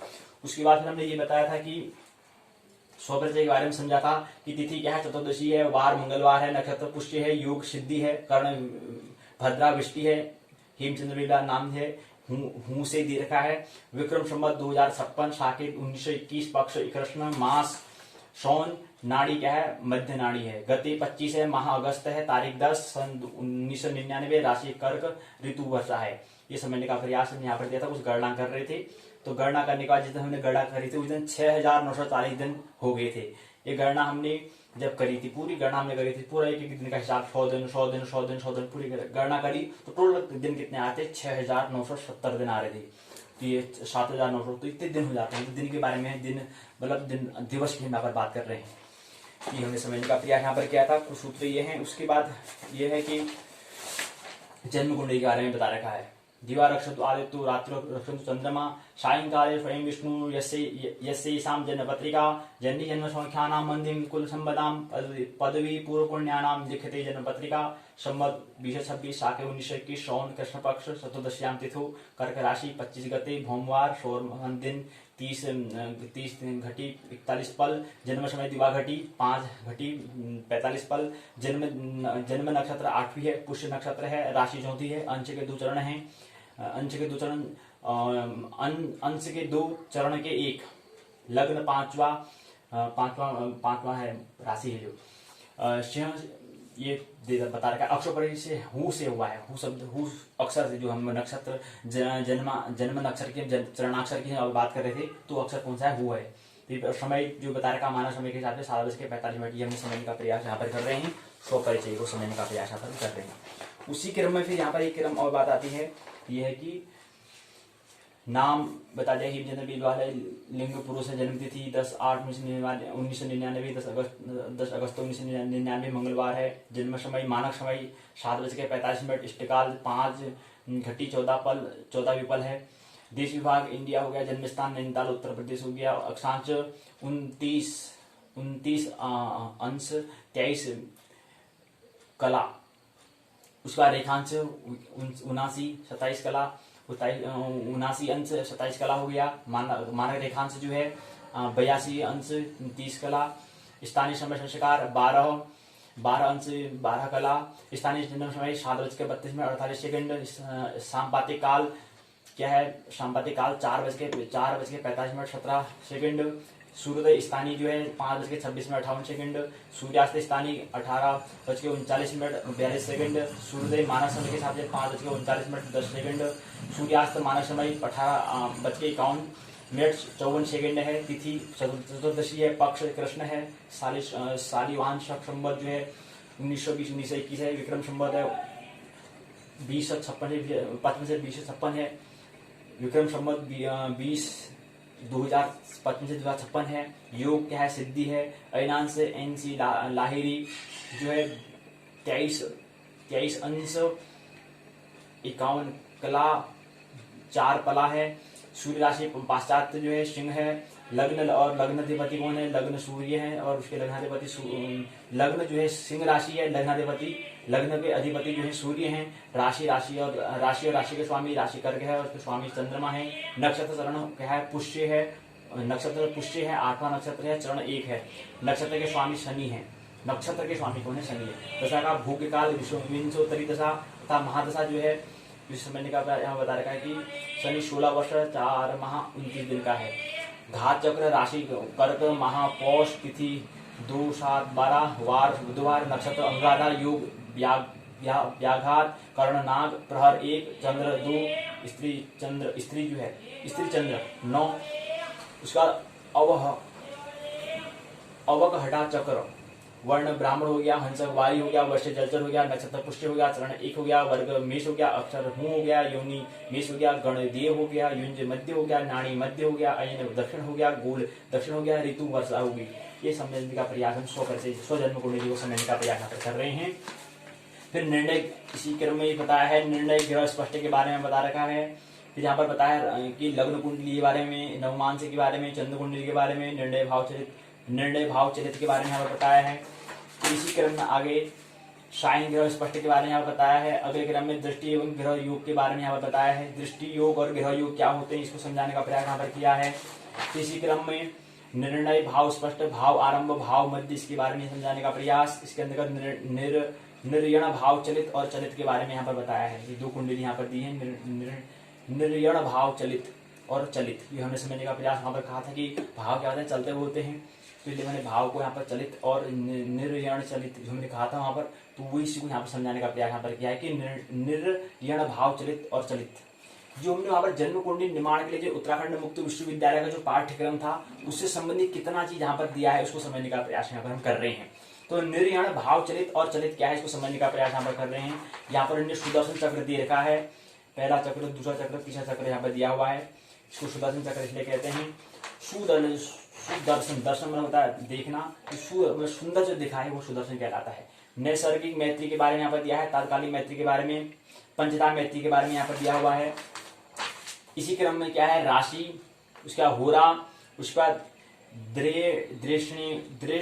दृष्ण कोण चतुर्थांश, उसके बाद इसी क्रम में सप्तांश, इसी क्रम में अगला है नवमांश, उसके अगला है दशमांश, अगला द्वादशांश, अगला इसी क्रम में क्या है? षोडशांश, षोडधन अंश, षोडशांश बन जाएगा, विशांश बन जाएगा, चतुर्थ विशांश बन जाएगा, सप्त विशांश बन जाएगा। ये सब क्या है? त्रिशांश बन जाएगा। अगला है खवेदांश, अक्षवेदांश, षष्ठयंश। ये समझाने का प्रयास यहाँ पर किया है। ये षोडश वर्ग सारणी है। षोडश वर्ग सारणी में 16 सारणी थी, वर्ग थी, उसको समझने का प्रयास हमने किया। 16 वर्ग हैं, तो इसको देख लें। इसमें क्या होंगे? 16 वर्ग होंगे। कितने होंगे? 16 वर्ग इसमें दिए हुए हैं। तो कौन कौन से वर्ग हैं एक बार और देख लें। पहला, दूसरा, तीसरा, चौथा, 5वां, 6वां, 7वां, 8वां, 9वां, 10वां, 11वां, 12, 13, 14, 15, 16। 16 क्या है? वर्ग हैं। 16 वर्ग सारणी यहाँ पर उसकी पूरी सारणी यहाँ पर दी है। राशि, होरा, देशकोण, चतुर्थांश, सप्तांश, नवमांश, दशमांश, द्वादशांश, षोडशांश, विशांश, चतुर्विशांश, सप्तविशांश, त्रिशांश, खवेदांश, अक्षवेदांश और षष्ठयंश जो बारे में दिया है। फिर तारा चक्र के बारे में बता रखा है यहाँ पर, जन्म, संवत, विपत, क्षेम, प्रत्यहरी, साधक, वध, मित्र और अति मित्र यहाँ पर दिया हुआ है। पुष्य है और के बारे में यहाँ पर इस क्रम का दिया हुआ है। इसी क्रम में अगला क्रम यहाँ पर है सर्व अष्टक वर्ग सारणी दिया है। त्रिकोण शोधक के पश्चात अष्टवर्ग यहाँ पर दिया है। एकाधिपत्य सूत्र के पश्चात अष्टवर्ग सारणी के बारे में दिया है। शूद्र पिंड के बारे में यहाँ पर दिया है। विंशोत्तरी महादशा, हमने यहाँ पर दशा की बात कर रहे थे। दशा दो होती थी, हमने कहा था मुख्य दो होती, विषमोत्तरी दशा और योगिनी दशा, अंतर दशा होती है, हमने समझने का प्रयास किया था। तो यहाँ पर विंशोत्तरी दशा क्या है कि महादशा है। दशा का भूमिकाल शनि 16 वर्ष 4 महीना 29 दिन के लिए होता है। शनि 19 वर्ष, बुध 17 वर्ष, केतु 7 वर्ष, शुक्र 20 वर्ष, सूर्य 6 वर्ष, चंद्र 10 वर्ष, मंगल 7 वर्ष, राहु 18 वर्ष, गुरु 16 वर्ष। और इसी क्रम में अगला है शनि, फिर विंशोत्तरी दशा प्रत्यंतर दिया रखा है। तो ये 16 वर्ष के बारे में यहाँ पर बता रहे हैं कि जो दशा का भोग्य काल जो होता है वो शनि 16 वर्ष 4 माह 29 दिन का होता है। इसी क्रम में फिर अगला बता रखा है विंशोत्तरी दशा है लेकिन प्रत्यंतर है। शनि शुक्र, शनि सूर्य, शनि चंद्र, शनि मंगल, शनि राहु, शनि गुरु, बुध केतु, बुध शुक्र, बुध सूर्य, बुध चंद्र, बुध मंगल, बुध राहु, बुध गुरु, बुध शनि, इसके बारे में यहाँ पर दिया हुआ है। इसके बाद है योगिनी दशा, हमने दूसरी दशा कहा था योगिनी। धान्या 3 वर्ष हमने कहा था। धान्या की हम बात करते हैं कि हमारे कौन सी है, उसके 8 भाग होते हैं। तो इसमें धान्या 3 वर्ष की बताई है, ब्राह्मणी 4 वर्ष की बताई है, भद्रिका 5 वर्ष की, उल्का 6 वर्ष की, सिद्धा 7 वर्ष की, संकटा 8 वर्ष की, मंगला 1 वर्ष की, पिंगला 2 वर्ष की, धान्या 3 वर्ष की, धामी 4 वर्ष की, भद्रिका 5 वर्ष की, उल्का 6 वर्ष की, सिद्धा 7 वर्ष की, संकटा 8 वर्ष की, मंगला 1 वर्ष की होती है। तो ये हमने समझने का प्रयास यहाँ पर योगिनी दशा में कहा था कि अगर एक बार योगिनी दशा होगी, योगिनी दशा कितने समय की होती है, 36 साल की होती है। एक बार होगी तो 36 साल की उसको मध्यायु अल्पायु कहते थे, 2 बार होगी तो उसको मध्यायु कहेंगे। 72 वर्ष की होगा तो मैंने 2 बार जब आएगा तो 72 वर्ष का हो जाता है, और तीसरी बार आएगा तो हम दीर्घायु कहते थे। तो 36, 72 और 108 हमने बात कहा था, उसको अल्पायु मध्यायु दीर्घायु यहाँ पर कहा था। वही यहाँ समझाने का प्रयास यहाँ पर किया है कि अल्पायु दीर्घायु मध्यायु क्या है, इसको ही समझाने का प्रयास यहाँ पर किया है। तो यहाँ पर बता रखा है कि क्या है, योगिनी दशा है। 2 वर्ष के बाद दे रखा है, इसमें एक पूरे समझाने का प्रयास यहाँ पर किया है। 2021 यहाँ पे दे रखा है इनने, ये तो दशा चलती रहेगी। इसके बाद योगिनी दशा के बारे में बता रखा है, उल्का हमने बताया था कि 8 होती हैं। कोई इसको समझाने, योगिनी दशा के बारे में यहाँ पर समझाने का प्रयास यहाँ पर किया है। इसके बाद चर दशा होती है, उसको समझाने का प्रयास इस पुस्तक में किया गया है। इसके बारे में आत्मकारक जो होते हैं, आत्मकारक सूर्य है, आमत्यकारक शनि है, भ्रातृकारक मंगल है, मातृकारक गुरु है, पुत्रकारक शुक्र है, जातिकारक बुध है, दरकारक चंद्र है, कारकांश मकर है। ये हमने समझने का प्रयास। चर दशा के बारे में यहाँ पर दे रखा है, तो इसको समझाने का प्रयास। फलादेश के बारे में, सामान्य स्वभाव के बारे में, निर्दिष्ट विशिष्टता के बारे में, शारीरिक विशिष्टता के बारे में, संपत्ति विशिष्टता के बारे में, फलादेश के बारे में यहाँ बताया। शिक्षा संबंधी बातें हुई है। शिक्षा के संकेत बहुत अच्छे हैं। आप अपने विचारों को प्रकट करने या व्यक्त करने में सक्षम हैं। आप अपने अध्ययन में कुछ समस्याओं का सामना कर सकते हैं, परंतु कुल मिलाकर आपके शिक्षा का कार्य क्षेत्र लगातार चलता रहेगा। आने वाले जीवन के अवसर, वैज्ञानिक निर्वाह साधन सर्वोत्तम रहेगा। वैज्ञानिक निर्वाह का साधन क्या है, सर्वोत्तम है। वाणिज्य संबंधी कार्य से निर्वाह साधन सर्वोत्तम रहेगा। कला सामाजिक ग्रह कार्य से निर्वाह साधन संक्षिप्त रहेगा। करें तो सबसे सर्वोत्तम क्या है, वैज्ञानिक निर्वाह। वैज्ञानिक के माध्यम से कुछ शोध करके उसके माध्यम से अपना जीवन शैली रोजी रोटी कर सकते हैं। आजीविका के बारे में क्या है, सर्वोत्तम है। आने वाले जीवन के अवसर जो है, व्यापार के अवसर भी है। विवाह संबंधी ऐसा अनुमान है कि शनि के उल्टे प्रभाव के कारण आपके विवाह में विलंब हो जाए। आप अपने साथी के प्रति वफादार होंगे, परंतु अब अपने साथी से अत्यधिक अपेक्षा रखते हैं। आपको अपने संतान के साथ कठिनाई अनुभव हो सकती है, ये बताने का प्रयास। फलादेश यहाँ पर फल का आदेश यहाँ पर किया गया है। स्वास्थ्य, आप एक संतोषजनक अच्छे स्वास्थ्य का लाभ उठाएंगे। कभी कभी अज्ञात बीमारियां भी हो सकती है। सामाजिक के बारे में, शुभ दिन क्या है, मंगलवार है। कुछ भी नया करने के लिए सोमवार या शनिवार का त्याग करें। बुधवार व्यक्तिगत जीवन की खुशी, बुधवार जो है व्यक्तिगत जीवन में खुशी लाएगा। शुक्रवार छोटी यात्रा के लिए शुभ है। शुभ रंग संतरी, लाल, हरा, नीली तथा सफेद रंग का त्याग करें। शुभ रत्न जो है लाल मणि पन्ना है। शुभ अंक 1, 4, 5, 6, 9 है। 2, 7, 8 का परिहार करेंगे।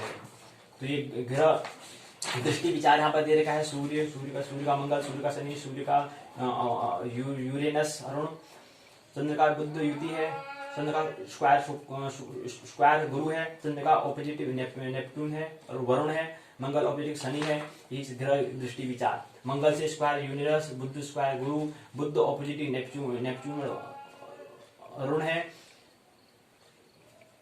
बुध का टाइन प्लूटो है, गुरु स्क्वायर नेपट्टून है, शुक्र टाइन गुरु है, शुक्रवार स्क्वायर प्लूटो है। ये समझाने का ग्रह से दृष्टि विचार, ग्रहों की कैसी दृष्टि है उसको विचार करने का प्रयास यहाँ पर कर रहे हैं। Shani square Uranus sextiles Pluto, Neptune sextiles Pluto है। ये समझाने का प्रयास, ग्रह दृष्टि विचार यहाँ पर किया है। तो निर्णय ग्रह स्पष्ट के बारे में यहाँ पर बताया है। निर्यण ग्रह स्पष्ट यहाँ पर बताने का प्रयास वो यहाँ पर दिया है। वर्ष लग्न कुंडली बता रखा है। इस हर साल में वर्ष कुंडली, हर वर्ष की भी क्या है कुंडली होती है। हम केवल यहाँ पर जन्म कुंडली के बारे में बात कर रहे हैं, लेकिन ऐसी जन्म वर्ष कुंडली भी होती है और चंद्र कुंडली भी होती है और भी कुंडली होती है। ये हमने समझने का प्रयास किया। और दूसरा यहाँ पर जो हम बात कर रहे थे कि पहली पाठशाला यहाँ पर नेट की हम जो बात कर रहे थे, एनटीए एनईटी यूजीसी की जो बात कर रहे थे, ये पाठ्यक्रम इसमें दिया हुआ है। इसी पाठ्यक्रम को यहाँ पर समझने का बात कर रहे थे। तो हम जो पहली बात इसमें कर ली थी कि पहली इकाई शिक्षण अभिवृत्ति, टीचिंग एप्टीट्यूड को हमने समझने का प्रयास किया था। शिक्षण अवधारणा, उद्देश्य, शिक्षा का स्तर, स्मरण शक्ति, समाज, विचारात्मक विशेषताएं और मूल अपेक्षाएं, ये हमने समझने का प्रयास यहाँ पर किया था टीचिंग के अंतर्गत। उसका दूसरा जो इकाई, पहला इकाई जो था, पहले जो खंड था उसके अंदर इकाई शिक्षण अभिवृत्ति थी, टीचिंग एप्टीट्यूड था। दूसरी इसके अंदर पहली इकाई शिक्षण थी, दूसरी इकाई शिक्षार्थी का विशेषता थी, किशोर वयस्क शिक्षार्थी की अपेक्षाएं, शैक्षिक, सामाजिक और भावनात्मक, संज्ञानात्मक, व्यक्तिगत भिन्नताएं समझने का प्रयास में द्वितीय इकाई में करा था। पहले खंड शिक्षण अभिवृत्ति, टीचिंग एप्टीट्यूड के अंदर, अभिवृत्ति के अंतर्गत हमें समझने का प्रयास। तृतीय इकाई शिक्षण प्रभाव तत्व, शिक्षण सहायक सामग्री, संस्थागत सुविधाएं, शैक्षणिक वातावरण के बारे में समझने का प्रयास किया था। चौथी इकाई में उच्च अधिगम संस्थानों की शिक्षण पद्धतियों के बारे में, इसके अंदर अध्यापक केंद्रित बनाम विद्यार्थी केंद्रित पद्धति, ऑफलाइन वर्सेज ऑनलाइन पद्धति, स्वयं प्रभा, मूक इत्यादि के बारे में चतुर्थ इकाई में समझने का प्रयास पहले खंड के अंदर करा था। दूसरा उसके बाद अगली इकाई है पांचवी इकाई शिक्षण सहायक प्रणाली, परंपरागत आधुनिक ICTC के बारे में हमें समझने का प्रयास यहाँ पर किया था। तो शिक्षण सहायक प्रणाली जो थी ये खंड पहले अंदर शिक्षण अभिवृत्ति के अंतर्गत आई थी। तो वहां पर पांचवी इकाई जो है ICT, इंफॉर्मेशन कम्युनिकेशन टेक्नोलॉजी के समय को समझने के लिए हमें यहाँ पर जिक्र कंप्यूटर का जिक्र हम कर रहे हैं। इसलिए हमने बीच में क्या है ICT के बारे में समझने का प्रयास, CLT कंप्यूटर टेक्नोलॉजी को समझने का प्रयास यहाँ पर करेंगे। तो यहाँ पर क्या है बीच में जिक्र हो गया था, तो इसलिए यहाँ पर जिक्र और उसको विस्तार से करेंगे। फिर एक छठी इकाई थी मूल्यांकन प्रणाली, मूल्यांकन के तत्व, प्रकार, उच्च शिक्षा में विकल्प आधारित क्रेडिट प्रणाली में मूल्यांकन, कंप्यूटर आधारित परीक्षा मूल्यांकन पद्धतियों में नवाचार, हमने समझने का प्रयास। उसके बाद फिर दूसरा खंड हमने समझने का प्रयास किया था शोध अभिवृत्ति, इनकी रिसर्च एप्टीट्यूड के बारे में समझने का प्रयास यहाँ पर किया था। पहली इकाई थी शोध, दूसरी इकाई थी शोध पद्धतियां, तीसरी थी शोध के चरण, और उसके बाद चौथी थी शोध प्रबंधन और आलेख लेखन के बारे में। उसके बाद फिर पांचवी इकाई शोध में ICTC का अनुप्रयोग, उसके बाद छठा थी शोध में नैतिकता के बारे में समझने का प्रयास यहाँ पे किया था। तो यहाँ पर हमने अर्थ, प्रकार, विशेषताएं, प्रत्यक्षवाद और उत्तर प्रत्यक्षवाद शोध के उपागम पहली इकाई में, दूसरी इकाई में प्रयोगात्मक, विवरणात्मक, ऐतिहासिक, गुणात्मक और मात्रा के बारे में हमने बात दूसरी इकाई में, तीसरी में शोध के चरण के बारे में, स्टेप्स ऑफ रिसर्च के बारे में, चौथी इकाई में शोध प्रबंधन आलेख के अंतर्गत फॉर्मेट और फॉर्मेट की शैली और संदर्भ की शैली को समझने का प्रयास किया था। उसके एप्लीकेशन अनुप्रयोग शोध में ICT का इंफॉर्मेशन कम्युनिकेशन टेक्नोलॉजी के बारे में ICTC का अनुप्रयोग समझने का प्रयास कर रहे हैं। अगला है अंतिम छठी इकाई थी शोध नैतिकता, ये हमने समझने का प्रयास किया था। तो हमने दो खंडों को समझने का प्रयास हमने कर लिया है। अगली बार आने वाले बैठक हम खंड तीसरे में बोध के बारे में, कम्प्रीहेंशन के बारे में हम बात करेंगे। कम्प्रीहेंशन के बारे में बात करेंगे। ये आगे जो बैठक होगी जब कंप्यूटर की पाठशाला पूर्ण हो जाएगी तब यहाँ पर समझने का प्रयास, हम खंड 30 को समझने का प्रयास करेंगे। इसमें एक गद्यांश दिया जाता है, उस गद्यांश से पूछे गए प्रश्न का हमें उत्तर देना होता है। ये तीसरा खंड होता है। अगला खंड होगा उसके बाद में समझेंगे। पहले हमें क्या समझना है, पहले कंप्यूटर को, संगणक को हमें समझना है, कंप्यूटर टेक्नोलॉजी को हमें समझना है, संगणक प्रौद्योगिकी तकनीक को हमें समझना है। कुछ दिनों तक पाठशाला चलेगी, जब जितने दिन तक पाठशाला चलेगी पहले से कंप्यूटर संगणक क्या है, कंप्यूटर क्या है उसको समझने का प्रयास करेंगे, उससे कुछ परिचय होने का प्रयास करेंगे। कल की पाठशाला में साथ इसके जो पाठ्यक्रम है उसको समझने का प्रयास हम करेंगे, क्या क्या बात कर रहे हैं उसको समझने का प्रयास करेंगे, उससे कुछ प्रश्न होंगे उसको समझेंगे। उसके बाद फिर हमारा पाठ्यक्रम जो चलता है, पाठशाला 2 भाग में होती है पता है। तो आने वाले कल दिन हम विशेष बात कुछ करने वाले हैं, तो कुछ सूचनाएं होंगी जो समझने का हम प्रयास करेंगे। मेरी बातों को मानने की आवश्यकता नहीं है, जानने की आवश्यकता है, आनंद और महोत्सवपूर्वक जीवन जीने की आवश्यकता है। कुछ नहीं हो रहा है, केवल हमें क्या करना है, हम अकर्म नहीं हो सकते, अकर्मण्य नहीं रह सकते, कर्म करना है। इसलिए कर्म ऐसा हो कि क्या हो, निष्काम कर्म योग हो। कर्म हो, निष्काम कर्म हो और कुछ न कुछ हम करते रहते हैं, तो इसलिए एक ऐसा कर्म करो जो क्या है सज्जन दिशा में हो। तो मेरी बातों को मानने की आवश्यकता बिल्कुल भी नहीं है। मेरी बातों को इतने प्रेम पूर्वक शांतिपूर्वक सुना, बहुत बहुत अनुग्रहित हूँ। अंत में सबके भीतर बैठे हुए परमात्मा को प्रणाम करता हूँ, मेरा प्रणाम स्वीकार करें।